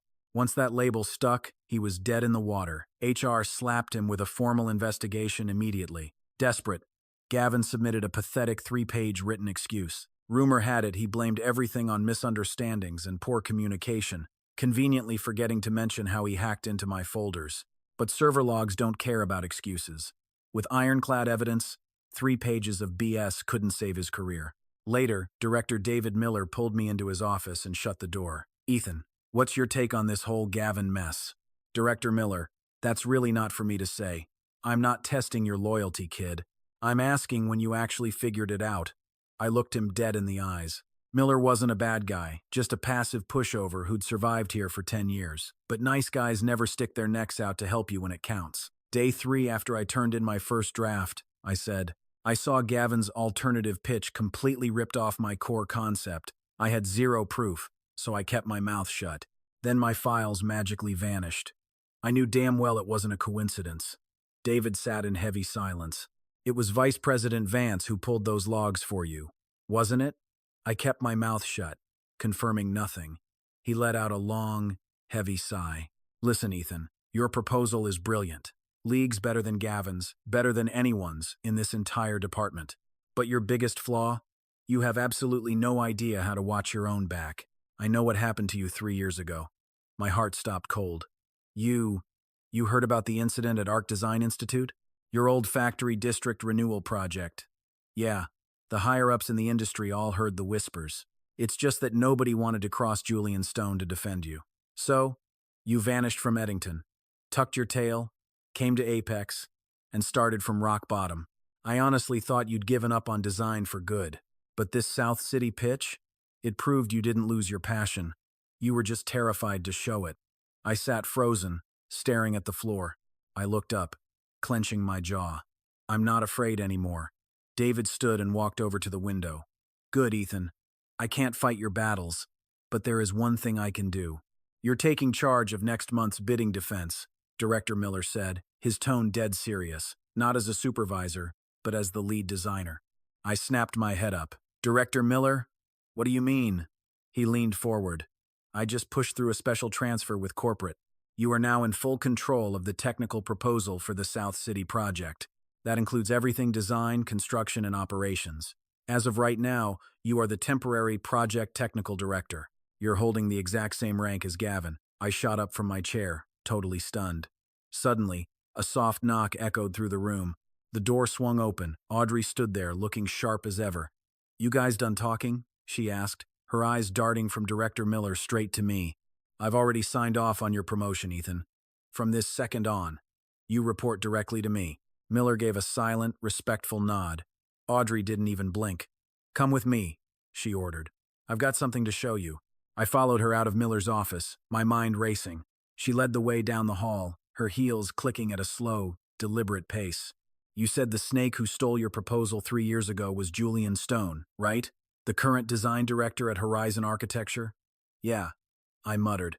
She stopped dead at the elevators and spun around. "Well, guess who's on the competitor list for the South City bid? Horizon Architecture." My heart slammed against my ribs, and Julian Stone. She paused, locking eyes with me. "Is their lead for this bid." Without missing a beat, she smashed the elevator button. The doors instantly slid open, and she stepped right in. I was completely paralyzed, my feet glued to the floor. The scumbag who ruined my life 3 years ago. And now, 3 years later, I'd be facing him head-on for the exact same project. "You coming in, or what?" Audrey asked, raising an eyebrow from inside the elevator. I finally snapped out of it and stepped inside. The heavy doors slid shut, the digital numbers ticking upward, floor by floor. Audrey. It was the very first time I called her by her actual name. "Did you know about this from the start?" She tilted her head. "Know what?" "That Horizon Architecture was gunning for the South City project. Is that why you randomly dropped this massive project into my lap? Was it all because of him?" She didn't even look back at me, her eyes fixed on the glowing floor numbers. "What do you think?" she deflected. "I don't know. That's exactly why I'm asking you." Ding. The elevator arrived, cutting off the tension. She took 2 steps out into the hall, then froze. "The very first time I saw your name was actually in the competitor analysis file for Horizon Architecture. Their point man was Julian Stone. I was flipping through his Golden Boy resume, and I noticed something weird. His massive, award-winning proposal? It was a total ripoff of your signature design style. So, I did a little digging into your background, and I found out everything that went down with you back in Eddington. Wait, you investigated me first, and then agreed to that blind date?" She finally turned around, her eyes piercing straight through me. "My mom set up that blind date. She had zero clue you worked for Apex. She only knew Auntie Nest. Luke's mom just asked a mutual friend to set me up with some guy. I was totally going to ditch it, until I saw the name on the profile. Ethan, former star at Arc Design Institute, current pencil pusher at Apex Engineering. I got super curious. I just had to see what this guy looked like, the genius who got completely robbed of his masterpiece and just vanished without a fight. I stood there, completely dumbfounded. So that day at the boba shop, when you gave me that pathetic speech about having no house, no car, and making $3,800 a month, I knew you were full of crap. A genius capable of crafting a proposal like that doesn't just end up a total loser. You were either putting on a pathetic act, or you were just running away. She strutted over to her office and shoved the door open. "Well, you don't have to run anymore. At the South City Defense, you are going to face Julian Stone face to face. It's your real talent against his stolen garbage. That battle you walked away from 3 years ago, you're going to finish it right here." I stood frozen in the doorway. A draft from the hallway sent a shiver down my spine, soaking my shirt in cold sweat. But inside, my blood was absolutely boiling. "Well, are you coming in or not?" she demanded from behind her massive desk. I clenched my jaw, stepped inside, and the door clicked shut behind me. The days that followed were an absolute blur of pure, unadulterated madness. The defense for Phase 2 of the South City Tech Park was locked in for the 15th of next month, a brutal countdown of exactly 30 days. I immediately pulled all the public data on our rivals. Besides Horizon Architecture, there were 2 other firms in the mix. But honestly, they were total amateur hour. The real bloodbath was strictly between us and Horizon. Or, more accurately, between me and Julian Stone. I started digging through his public portfolio from the past few years. 3 years since I'd seen his smug face, and he had smoothly jumped ship from Arc Design straight to Horizon. Using my stolen, award-winning proposal as his golden ticket, he had skyrocketed all the way up to design director, slapping his name on 7 or 8 massive projects. On paper, his resume was a flawless masterpiece. To any clueless outsider looking in, Julian was an elite, unstoppable visionary with a brilliant future. Little did they know, he was nothing but a thief. But I knew exactly where the roots of those proposals lay, and I knew damn well whose sweat and blood he had scraped his first pot of gold from. The most agonizing part of this whole mess is not just getting robbed blind. It is knowing exactly who picked your pocket, yet not having a single shred of proof to nail them to the wall. Because in that rigged system, your name is completely erased. But this time is different. This is an open bidding defense.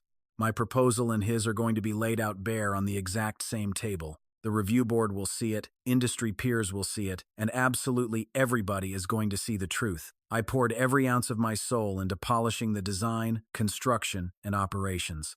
A flawless, 3-in-1 integration. Every single phase, every tiny piece of data, and every unbreakable logical chain. I threw in a level of relentless effort that I had not tapped into for 3 long years, and it wasn't to prove a damn thing to the world. It was purely to reach back and pull up my past self, the guy who had been brutally pinned to the dirt 3 years ago. A week before the showdown, Audrey called me into her office. A thick file sat dead center on her desk. Horizon has serious reach, she warned. They have deep local ties. Right on the review panel, there is a guy who used to be college roommates with Horizon's boss. Do you get what that means? It meant that even if my proposal was a masterpiece, I could still get screwed over behind closed doors. Yeah, I get it. So, being just good was not going to cut it. The pitch had to be so undeniably brilliant that even if they wanted to rig a sympathy vote, they wouldn't find a single excuse to do it. Are you confident? She asked. I stared hard at the document on her desk, scanning the names and shady backgrounds of the review experts. 5 judges total. 1 was basically in Horizon's pocket, while the other 4 at least looked like legitimate industry professionals on paper.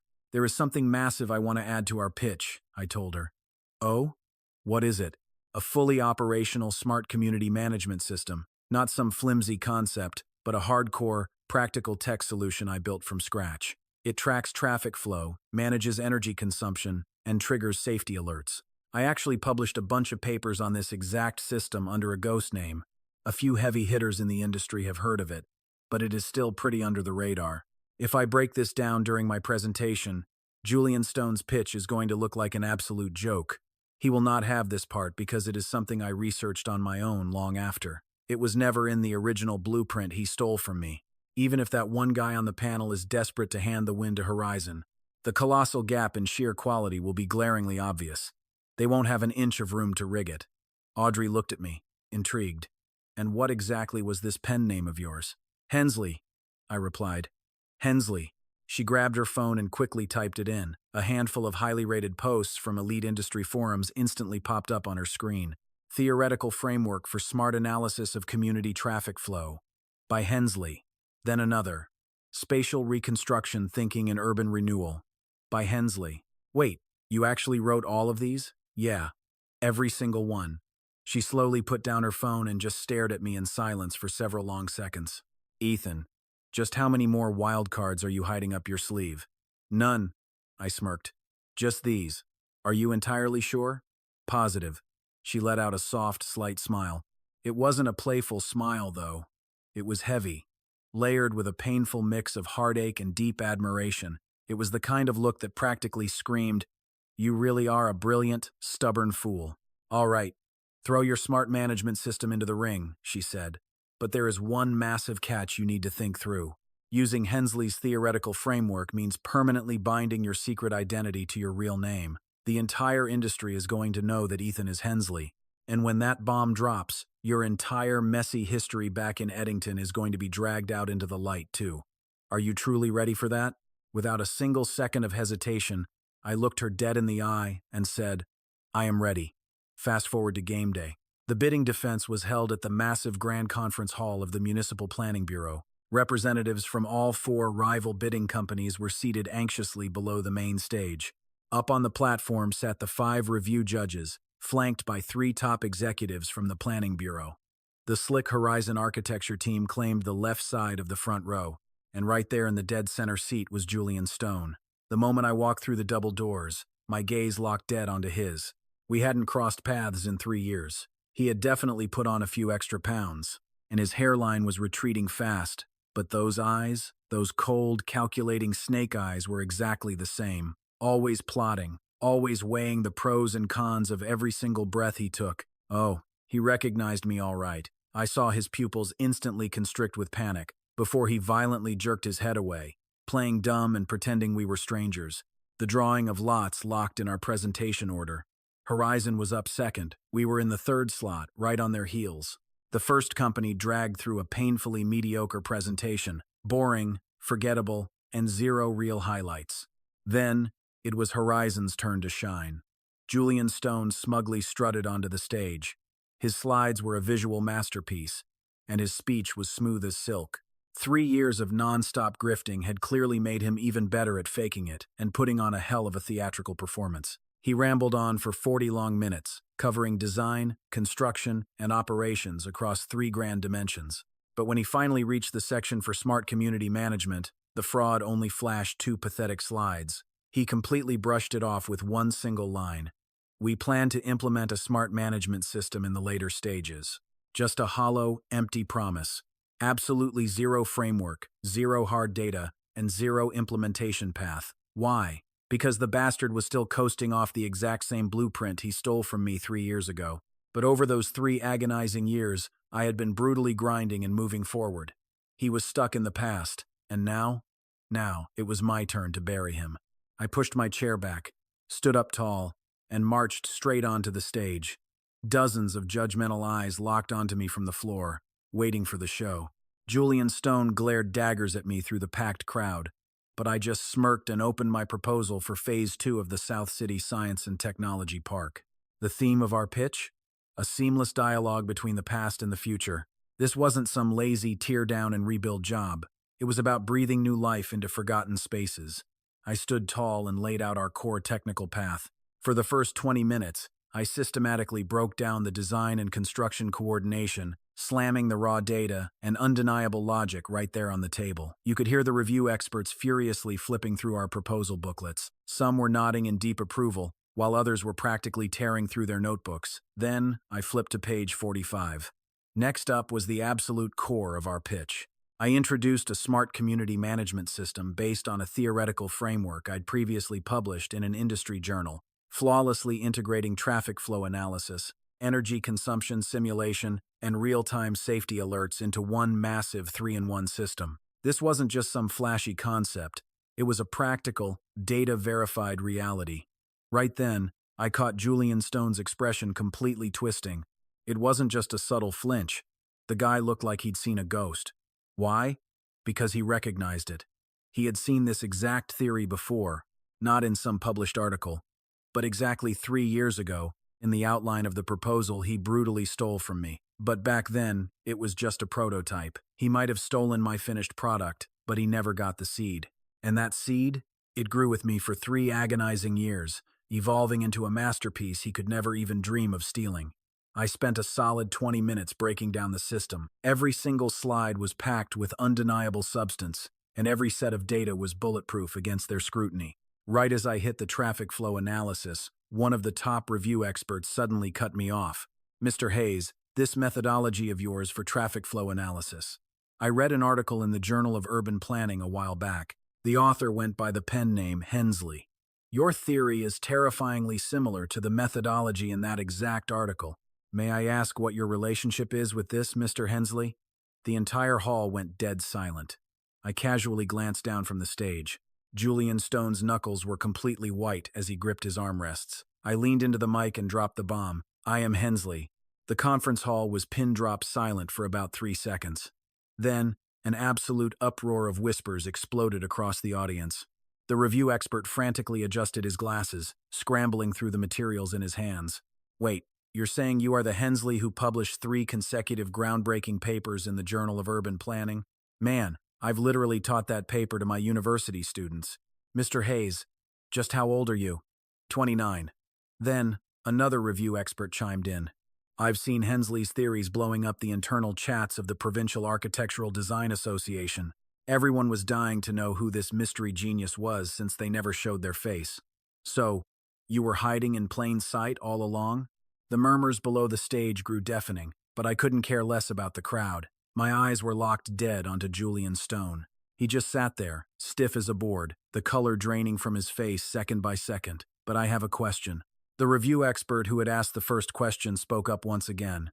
Mr. Hayes, given your insane academic level and design capabilities, you should be an absolute titan in this industry. So why is it that, before today, literally no one had ever heard your real name? Why hide behind a pen name? And why on earth are you just a lowly project supervisor at Apex Group? 4 heavy questions, and every single one pointed straight to the exact same painful answer. My hand gripping the laser pointer paused for a split second. 3 years ago, I was grinding away at Arc Design Institute over in Eddington. I poured my soul into developing a design proposal for an old factory district renewal. I completed that masterpiece entirely on my own, completely solo, but it was ruthlessly snatched away by a senior partner at the firm. That scumbag slapped his own name on my work, won a massive award, and used that stolen glory to jump ship to a better job. I tried to fight back, but I failed to defend my rights. So, I walked away. I came to Apex just to start over from rock bottom. I only published papers under a pen name because I wanted absolutely zero connection to that toxic past. The conference hall fell into a suffocating, dead silence. My voice echoed coldly through the vast space. Then, I delivered the final, crushing blow, and that person is sitting in this very room today. I didn't drop his name, but my lethal gaze explained everything. The entire audience followed my line of sight, turning their heads straight toward Julian Stone, sweating in the front row. Julian Stone's face was chalk white. He abruptly leaped out of his chair, screaming, "You're lying. Your proposal was a collective achievement of Arc Design Institute. The intellectual property belongs to the company. You signed a waiver when you resigned. The award I received was completely well-deserved." His voice was desperately loud, loud enough to bounce off the walls of the entire conference hall. But the louder the rat shouted, the more incredibly guilty he looked. I just stood there on the stage, stone cold and completely unfazed. "Director Stone, I never even said your name. You just outed yourself." The audience instantly erupted into absolute chaos, while the review experts exchanged knowing glances. The leader from the planning bureau hosting the defense tapped his mic on the table. "Order, please, let's have some order. Let us proceed with the defense first. These serious allegations regarding intellectual property and proposal originality will be thoroughly investigated right after this meeting." Julian Stone was practically dragged back into his seat by his panicked colleagues. His face was flushed crimson with absolute rage. Ignoring his meltdown, I coolly wrapped up the final slides of my presentation. By the time I stepped off that stage, cold sweat had completely soaked the back of my shirt. But man, my steps had never felt so steady. Scanning the buzzing crowd below, I instantly spotted a familiar face. Audrey Vance was chilling in the shadowy corner of the very back row. I had absolutely no clue when she even got there. She wasn't even looking at the stage anymore. She was just staring at her phone, acting like this intense drama had nothing to do with her. But if you looked closely, there was this tiny, almost invisible smirk playing on her lips. Once the meeting finally wrapped up, I headed out to the parking lot. Audrey was already there, leaning against her slick ride, waiting for me. "Killer presentation," she smirked. I just sighed. "How long were you actually sitting there?" "Since the exact second you took the stage," she said. "Leaving Julian Stone's name out at the end? Brilliant move." "It wasn't about being smart," I replied. "It just wasn't necessary. The guy practically exposed himself anyway." She casually twirled her car keys around her finger. "Do you realize what this actually means?" "He panicked," I said. "Oh, it's way more than just a little panic," she laughed. "He completely threw himself under the bus in front of all the top review experts and the planning bureau leaders. Nobody even forced his hand. You just stood there, told your authentic story, and he went ahead and nailed his own coffin shut." I leaned back against a cold, concrete parking pillar, letting out a breath. "So, what happens next?" "You don't need to stress about the next steps," she assured me. "The official review results will drop in 2 weeks, but trust me, dealing with Julian Stone won't take anywhere near 2 weeks."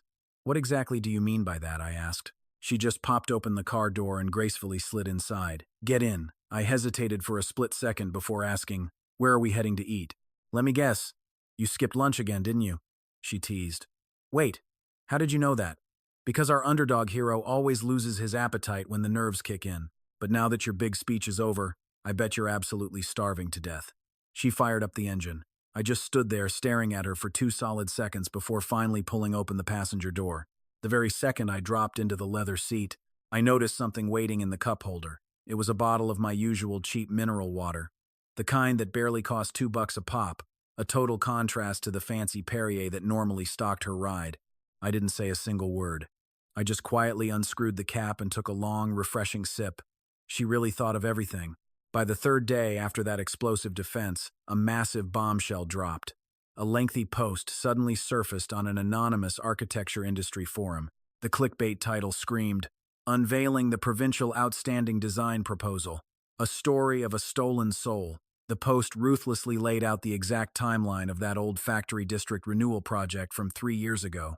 It exposed the complete list of the actual staff grinding away at every single stage, right down to the final sign-offs.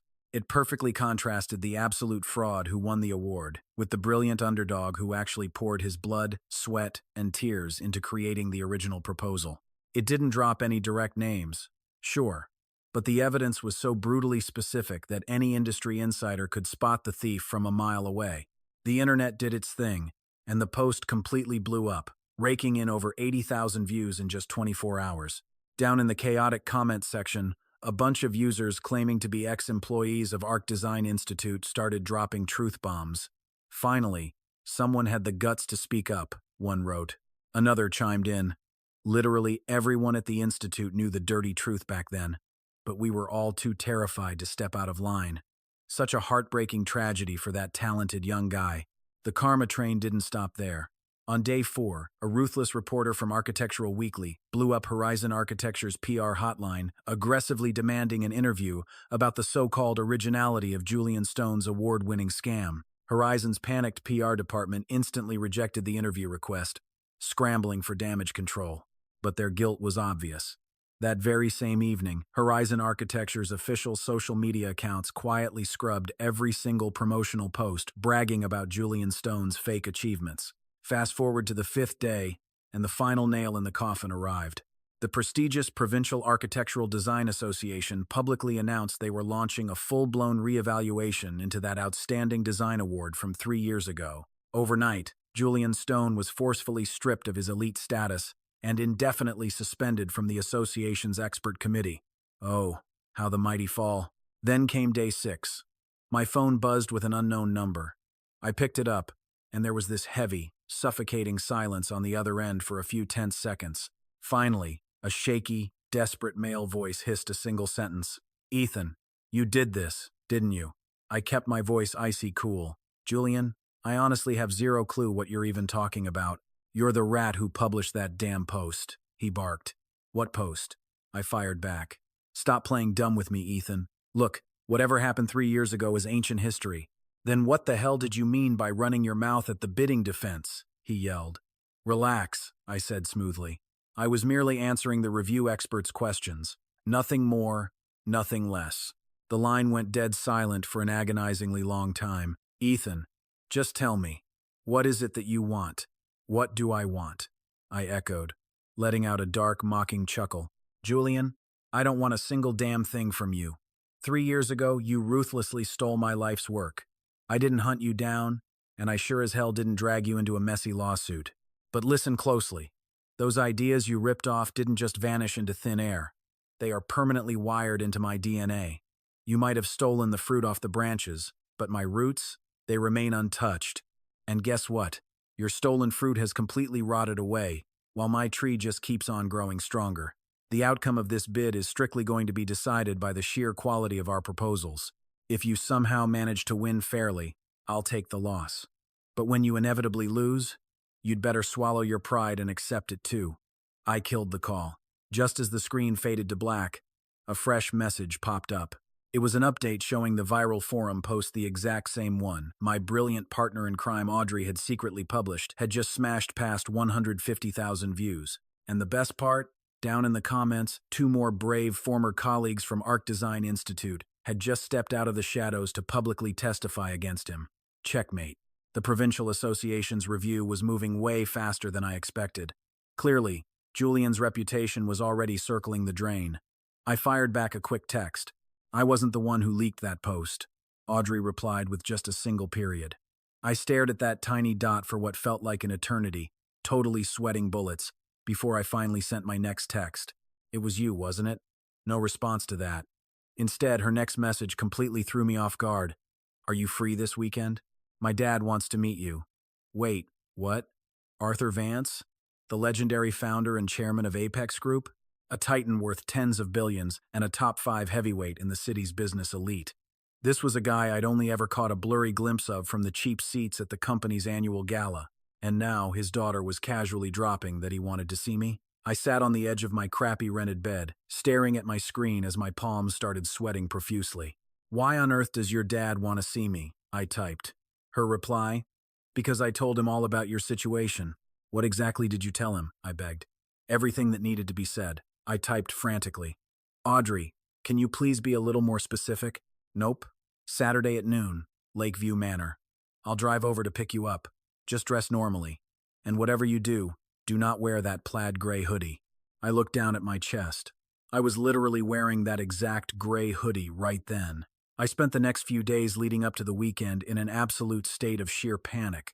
Saturday at 11:30 in the morning rolled around. A sleek black sedan pulled up right to the gritty entrance of my alleyway.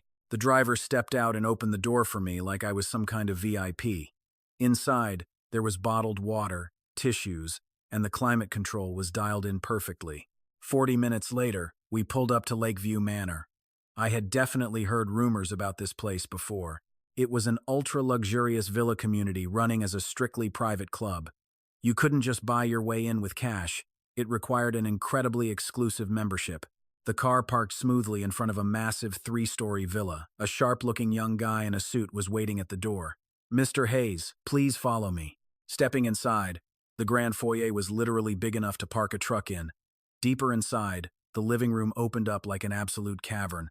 Just beyond the sprawling floor-to-ceiling windows sat a pristine private lake, complete with 2 elegant white geese gliding across the water. The silence in the room was heavy. It was so dead quiet that I could actually hear my own heart pounding. You made it. The deep voice echoed from my right. A man in a sharp, dark polo shirt stepped out of his study. His hair was streaked with gray, but his posture was as straight as a steel rod. His piercing gaze was as completely unforgiving and sharp as an unsheathed blade.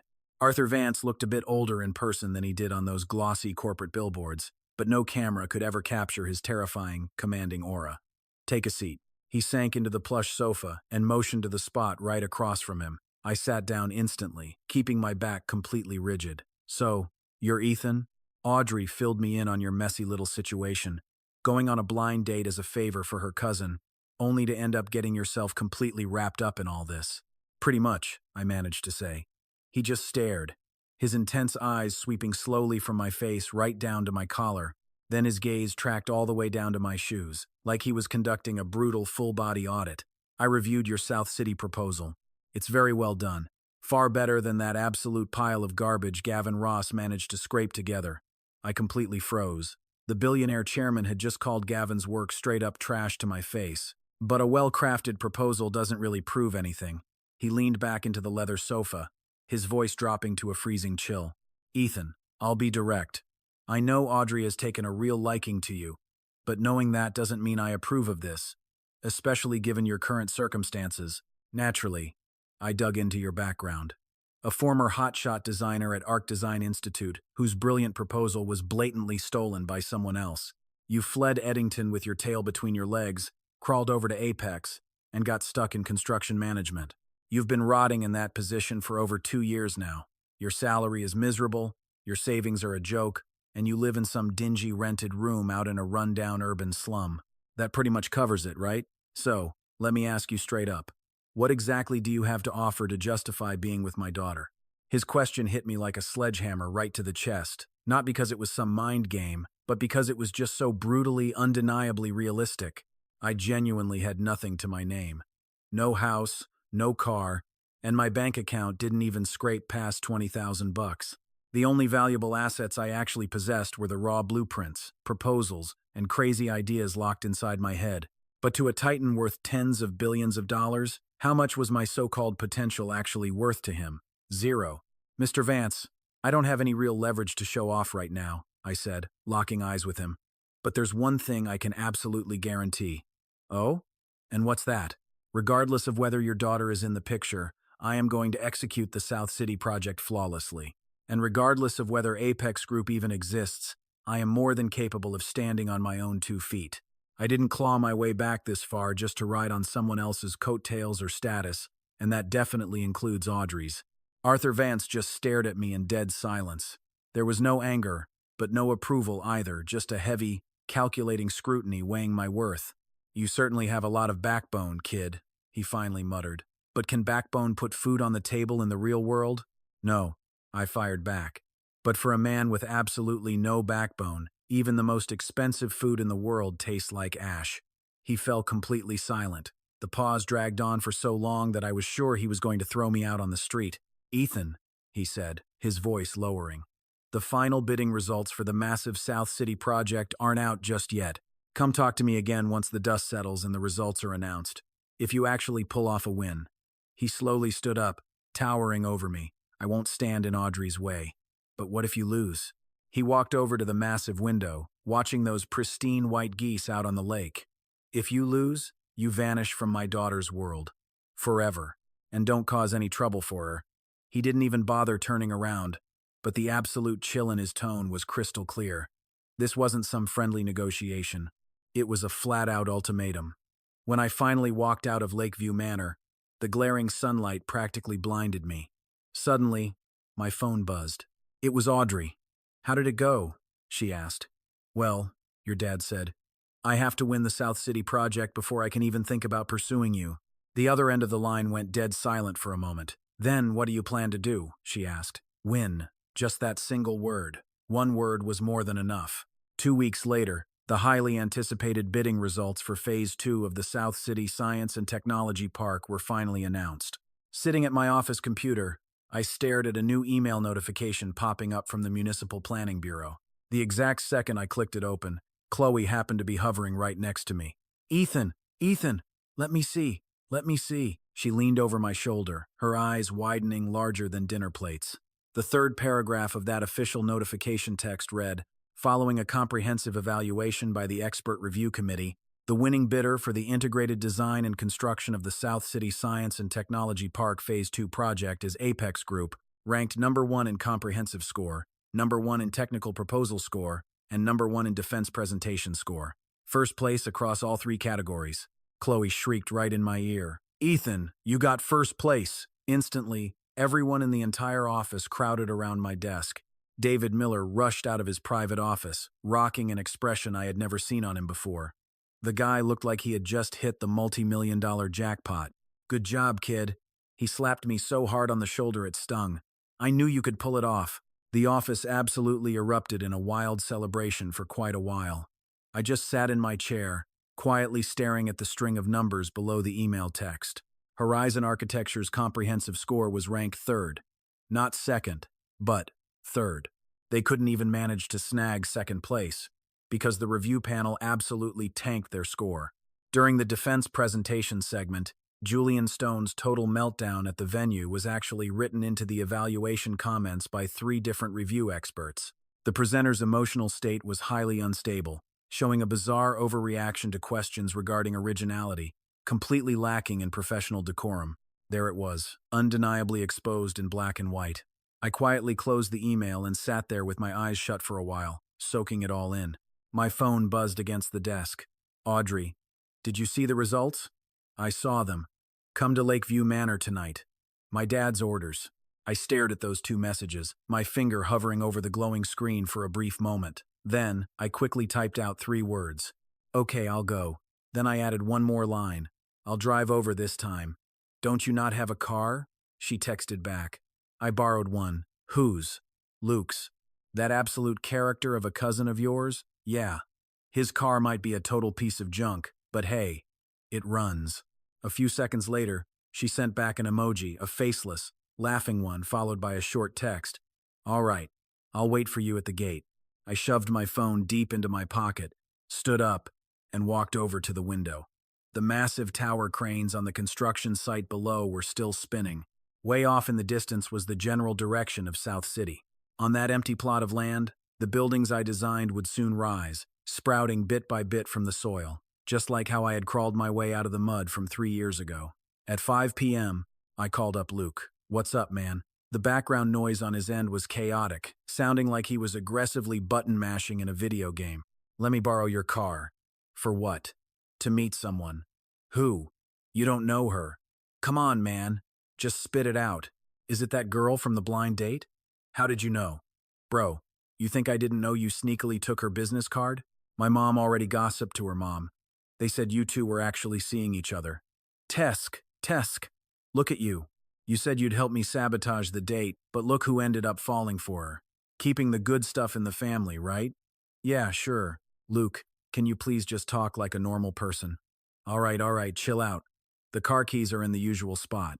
Come grab them yourself. But with my beat-up old sedan, are you absolutely sure you won't feel embarrassed driving that thing out?" "I won't. Or you can just drive my newly bought sedan. It's fine." "Man, you really are way too honest. By the way, when are you finally buying me dinner? I gave you my PS5 and everything." "Some other day." "When exactly is some other day? You literally say that every single time." I hung up the phone. At 6:30 p.m., I drove Luke's ragged old sedan right up to the grand gate of Lakeview Manor. The security guard stared at the car, looking exactly like he was watching a confused extra who had somehow wandered onto the wrong movie set. "Sir, may I help you?" "Ethan Hayes. I have a scheduled appointment with Vice President Vance." The guard thoroughly checked the visitor logs and finally raised the heavy gate barrier. I parked the jalopy in the driveway right in front of the massive villa, squeezed directly between a slick Porsche and a shiny Mercedes. The rusty old sedan presented an incredibly stark, almost hilarious contrast. Audrey was standing gracefully on the steps by the entrance, wearing a flowing long dress today with her hair let down. Seeing my ride, she cracked a smile. "You really drove an old sedan." "It's Luke's. Your cousin certainly has unique taste." "This car is sturdy," I joked. She smiled warmly and shook her head. "Let's go. My dad is waiting inside." I trailed right behind her, stepping through the grand foyer and straight into the living room. Arthur Vance was waiting on the exact same sofa as last time. A teapot and 3 cups sat ready on the coffee table. As I walked in, his heavy gaze locked onto me for 2 agonizing seconds. "Good evening, Mr. Vance." I took a seat, and Audrey sat right by my side. Her father glanced at her before locking his eyes back on me. "I heard about your winning bid for the South City project," he said. "First place across all 3 categories. Not bad." "Thank you, sir," I replied. "Don't be so quick to thank me." He picked up his teacup, taking a slow sip. "I told you before, if you won, I wouldn't stand in Audrey's way. I'm a man of my word." He set the cup down with a clink. "But I do have conditions." Hearing that, I straightened my posture, bracing myself. "Please, go ahead," I urged. "You will oversee the South City project all the way to its final delivery," he stated. "Pulling this off will actually prove you're capable. But if you botch it, don't blame me when I turn on you." "No problem at all," I answered confidently. "Secondly," he continued, staring a hole right through me, "when Audrey takes over Apex, she won't just be a vice president anymore. She's going to be the helmsman of the entire corporate group. You absolutely cannot be a dead weight dragging her down. You can be broke, you can have no house and no car, but you cannot lack the sheer grit to climb your way up. Can you do that?" I stole a quick glance at Audrey sitting beside me. She wasn't looking at me. Her head was bowed as she poured the tea. But I caught something. The hand holding the teapot was trembling. Just a tiny bit. "I can do it." The words came out sounding way steadier than I ever expected. Arthur Vance fell dead silent for a few seconds. And then, he did something that caught me completely off guard. He pulled a thick document from under the coffee table and slid it right in front of me. "This is the organizational framework proposal for the group's brand new technical R&D center. I've had my top people prepping this for 6 solid months. Up until now, Apex only handled construction and management, outsourcing the entire design phase. I've always wanted to build our very own in-house R&D and design team. The head of this center hasn't been chosen yet. Are you interested?" I looked down at the document. Technical R&D Center. In charge of preliminary planning, proposal design, and technical R&D for every single one of the group's projects. Taking this meant leaping from a lowly project supervisor straight into the absolute core management of the empire. I slowly looked up. "Are you offering this just because of your daughter?" Arthur Vance let out a cold, sharp chuckle. Ethan, you flatter yourself. When I first planned this center, I didn't even know you existed. Believe it or not, it was only after seeing your flawless proposal, your research papers, and your killer performance at the defense presentation that I decided you were the one. I would never, ever hand over a core corporate position as some personal favor for my daughter's love life. So, will you take it? I firmly closed the folder. I'll take it. But I have one request regarding Julian Stone's reevaluation by the Provincial Association. I want it to go through the strict standard process, completely free of any outside interference. Let the chips fall where they may. If the evidence against him is solid, his award should be immediately revoked, and a massive industry-wide notice needs to be issued. But if the evidence falls short, then I'll swallow that pill too. You don't hate him? Vance asked. I did, I replied. But I'm done wasting my energy on hate. Right now, I just want to focus on crushing this job. Arthur Vance stared me down for a long, heavy moment. Then, he stood up. All right, you're really not the kind of guy I expected. I honestly thought Audrey had picked out some spineless coward, but it seems I was dead wrong. He walked toward his study, taking 2 steps before abruptly stopping. Oh, and by the way, do not drive that beat-up old sedan to my house anymore. It's not that I look down on it, but the gate security literally thought a scrap metal collector was trying to break in. He vanished into his study, and the heavy door clicked shut behind him. That left just Audrey and me alone in the living room. It was deathly quiet for a few tense seconds. She finally turned to look at me, her beautiful eyes shining brightly under the warm lights. You know what? When you said you used to hate him, but were done wasting energy on it.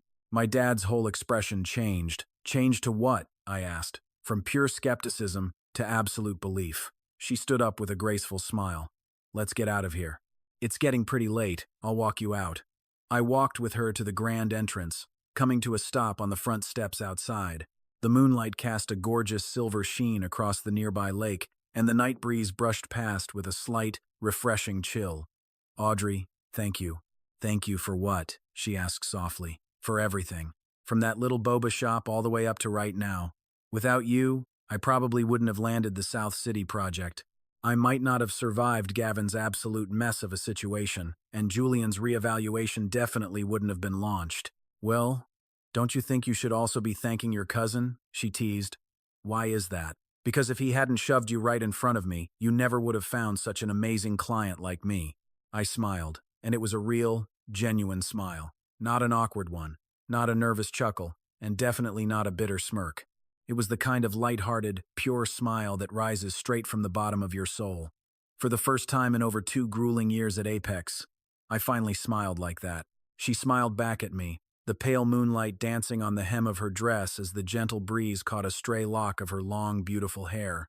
I reached out, hesitating for just a split second, before gently lifting my hand to tuck that loose strand of hair right behind her ear.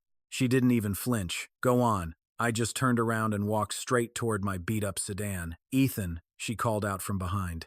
I stopped and looked back. The timeline for the South City project is 2 years. In 2 years, I will officially take over the entire group. By then, a brand new slogan will be added to the Apex group name. What slogan? I asked. Let old buildings grow new souls. Wait, isn't that the entire theme of the South City proposal? Yeah, you wrote it. But from now on, it's mine too. Without another word, she spun on her heel and walked back inside, never once looking back. The heavy door clicked shut behind her. I stood out there under the pale moonlight for what felt like forever, just leaning against my rusted old sedan, before finally pulling the door open and getting in. The engine sputtered and coughed a couple of times before it finally roared to life.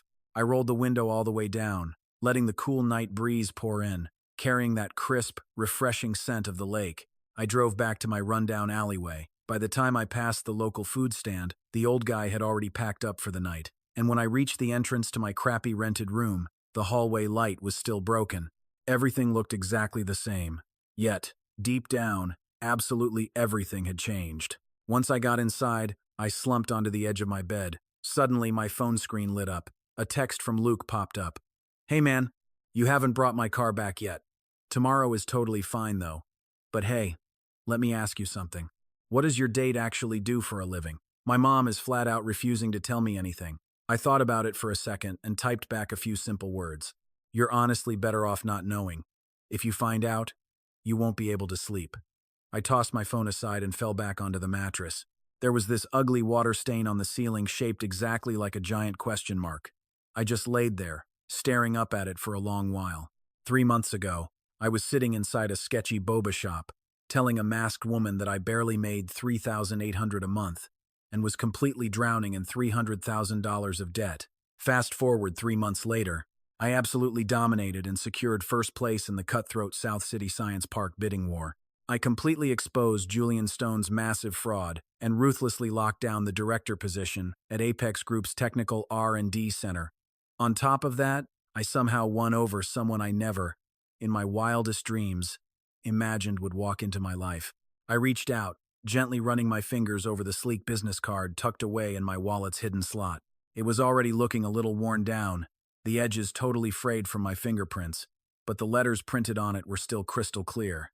Audrey Vance. I closed my eyes and took a deep breath. Exactly 1 month later, the highly anticipated results of the Provincial Design Association's reevaluation were finally released. Julian Stone's so-called Provincial Outstanding Design Proposal Award from 3 years ago was officially revoked. The association dropped a massive bombshell, issuing an industry-wide notice stating that his award-winning proposal carried severe originality disputes, and the fraudulent party involved was completely unable to provide any real proof of independent creation. Horizon Architecture didn't hesitate. They instantly terminated their employment contract with Julian Stone. They fired him on the exact same day the notice went public, cowardly throwing him under the bus by citing it as an isolated personal act that had severely tarnished the company's precious reputation. By the time the juicy news finally reached me, I was already on site at the South City project, keeping a close eye on our progress. Chloe sent an insanely long string of exclamation marks in our group chat. "Ethan! Mr. Hensley's name has been completely cleared," I replied. "Wait, how did you even know Hensley was me?" "Ethan, you seriously underestimate my hardcore research skills. Then why the hell didn't you mention it all this time?" "Hey, if you didn't bring it up, I definitely wasn't going to pry. Either way, you're my boss, so I trust you blindly. But I can totally talk about it openly now, right, Ethan? You are seriously incredible. I swear, I read those brilliant papers of yours like 3 times, and I still couldn't completely wrap my head around all the crazy details. Just keep it quiet in the group chat," I told her. "Too late for that. You aren't low-key anymore, boss," she replied. "Literally the entire industry knows who you are now." She was dead right. After that intense bidding defense, the shocking news that the legendary Hensley was actually Ethan Hayes spread like absolute wildfire through the entire industry, and that, coupled with Julian Stone's dirty old scandal being brutally dragged out into the open, made me famous. Overnight, my name started appearing on the VIP invitation lists for all sorts of exclusive industry seminars and high-end events. 3 top-tier design institutes and 2 massive property developers reached out to me directly, relentlessly blowing up my phone through elite headhunters and senior executives. The compensation packages they were throwing at me were easily 3 to 5 times my current salary. But you know what? I didn't accept a single one of them. It wasn't that I wasn't extremely tempted by the cash, but right now, it was simply not the time to just pack up and walk away. The South City project had only just gotten underway, and the Technical R&D Center was literally just laying down its crucial foundation. My big promise to Arthur Vance wasn't fulfilled yet, and I had solemnly given my word to Audrey as well. I kept thinking about that night under the moonlight at Lakeview Manor, when she had looked at me and said, "In 2 years." Those 2 years definitely weren't up yet, so I wasn't going anywhere. As for the others, Gavin Ross's pathetic downfall came even faster than Julian's. The second the HR investigation results were finalized, the group's disciplinary action was ruthless. The immediate and undeniable termination of his employment contract, total forfeit of all his year-end performance bonuses, and a permanent VIP spot on the internal corporate blacklist. On the very day he packed up his sad little desk and left the company, I just so happened to run into him in the main hallway. He was carrying a miserable cardboard box filled with his personal junk. The moment he saw me, he froze dead in his tracks. I stopped too, staring right back at him. "Ethan," he muttered. "Gavin," I replied coldly. He dropped his gaze. "You won." This was never just about winning or losing. He fell silent for a moment, letting the heavy truth hang in the air. "Look, I know what I did was messed up, But do you honestly think I am the only one playing dirty in this industry? No, I shot back. But that sure as hell does not excuse what you did. He flashed a bitter smile. You are right. Clutching his cardboard box, he trudged toward the elevator. After taking a few steps, he paused and glanced over his shoulder. Let me tell you a little secret. Julian Stone from Horizon Architecture? He reached out to me right before the initial South City bid. He wanted me to wreck things from the inside at Apex. Deleting your files? That was not just my brainstorm. He pulled the strings, and I just played the puppet. I locked eyes with him. Do you have proof?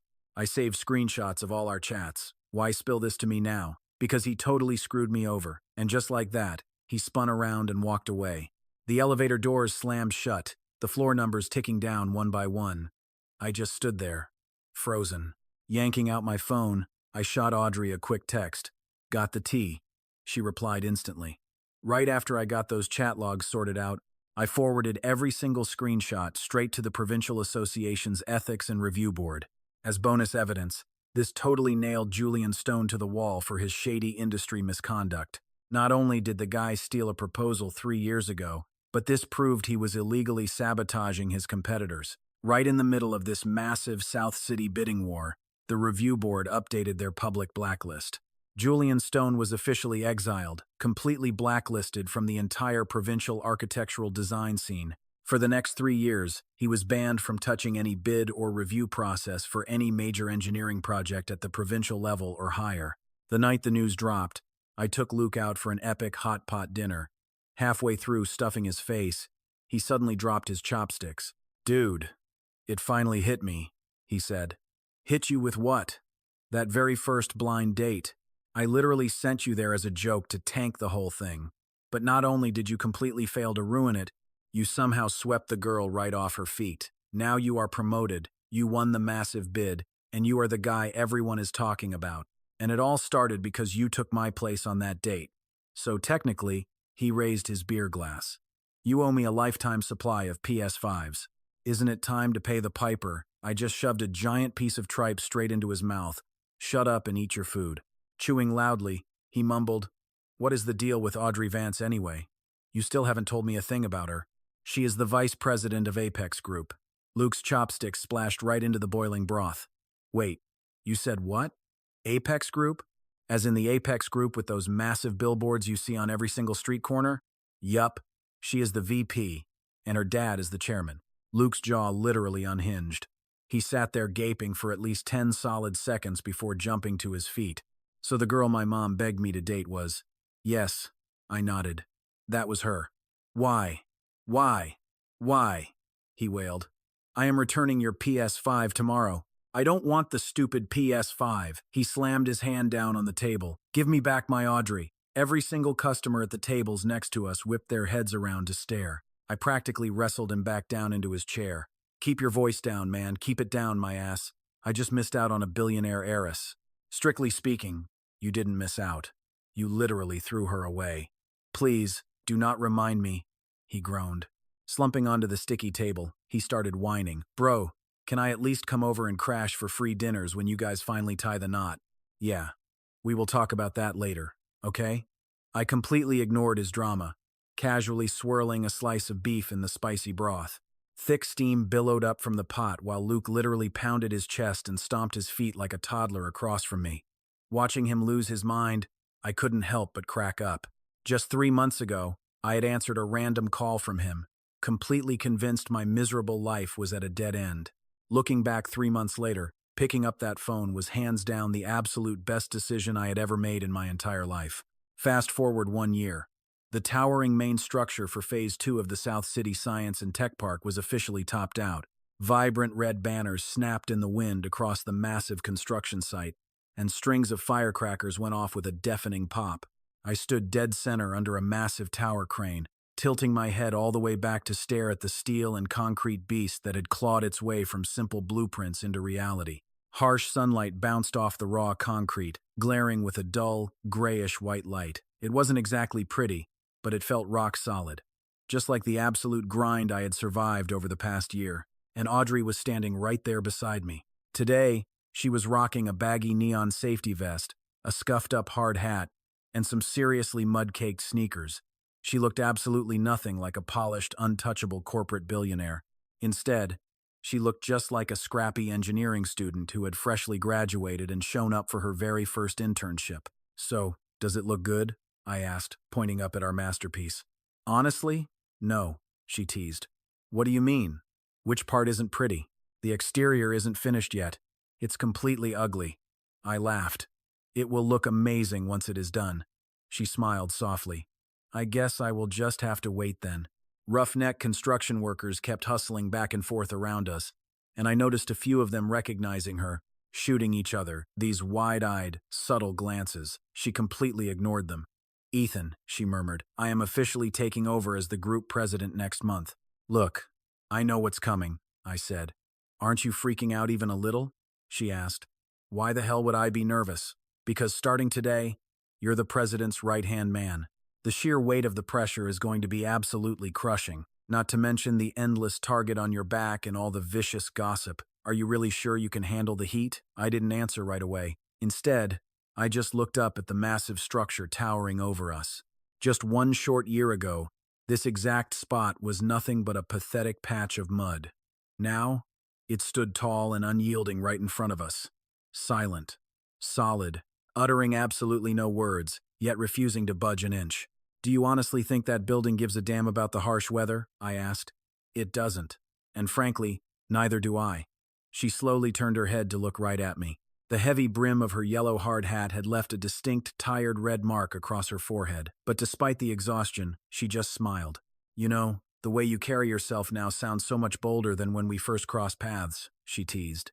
"Oh yeah? What about back then?" I chuckled. "Back then, your entire personality was just whining. I only make 3,800 a month." I couldn't help but smile right back at her. Somewhere deep in the chaotic construction site, a crew was shouting out loud, energetic war chants. The heavy, metallic clanging of hammering echoed from every possible direction. It was deafening and wild, yet strangely, it was absolute music to my ears.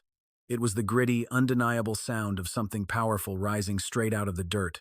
Reaching into my pocket, I pulled out that old, familiar business card. For an entire year, it had been securely tucked away inside my wallet, and I had nervously rubbed it between my fingers more times than I could ever count. The rough edges were already completely frayed and worn down to the bone, and the sharp black ink had faded quite a bit, too. But the name printed right in the center, Audrey Vance, was still perfectly, crystal clear. I gently handed it back to her. "I'm returning this to you." She took it with a look of surprise and traced the battered edges. "It's so incredibly worn out. Did you really carry this with you every single day?" "Yeah, I did." "Then why give it back to me now?" "Because I just don't need the physical card anymore," I told her honestly. "I've already burned your number into my memory. Plus, you mean far more to me than just a couple of printed words on a piece of paper." A soft look crossed her face as she flipped the beat-up business card over, revealing the completely blank backside. Without missing a beat, she fished a sleek pen out of her pocket, quickly scribbled a line of text into the empty space, and handed it right back to me. I looked down at what she had written. In her neat handwriting, it read, "Ethan Hayes, Technical Director for Phase 2 of the South City Science and Technology Park." And right next to that shiny new title, she had drawn a goofy, crooked little smiley face. Feeling a surge of fierce pride, I slipped the card back into my wallet, but this time, I slid it into the outermost display slot. No more hiding in the shadows for me. "All right, big shot, let's go," she called out. "We've got another heavy-hitting meeting this afternoon." With that, she turned on her heel and started walking confidently toward the main construction gate. But after taking just a few steps in the dirt, she suddenly turned back around. "Oh, wait, right. You know that idiot Luke is finally getting married next week, right?" "Yeah, I know. He practically begged me to be his best man." She laughed. "Well, he begged me to be a bridesmaid, too." "Wait, seriously? What?" I blinked in utter shock. "He literally said, 'Sis, if you don't show up to my wedding, I'll be way too embarrassed to even show my face.' And you actually agreed to go?" "I sure did. But aren't you terrified of being recognized? Especially with Luke's ridiculously big mouth." "Why on earth would I be afraid?" She paused and casually adjusted her hard hat. "Ethan, after all this time we've spent in the trenches together, do you still not understand this one simple truth? I have absolutely never been afraid of the world seeing me. The only thing I truly fear is having absolutely nothing worth being seen. And leaving me completely speechless, she turned and confidently walked away. Her neon high-vis vest flashed brightly like a beacon under the blazing midday sun. I just stood rooted to my spot, taking it all in. A sudden, fierce gust of wind swept aggressively through the massive steel scaffolding, making the heavy banners flutter loudly in the air. The giant banners bore a dead simple message: safety first, quality foremost. Yeah, it was super cliché, but it was also the absolute, unquestionable truth. Whether you're building a massive skyscraper from scratch or aggressively rebuilding your own damn life, I took a deep breath, proudly straightened my own hard hat, and marched right behind her toward the main gates of our destiny.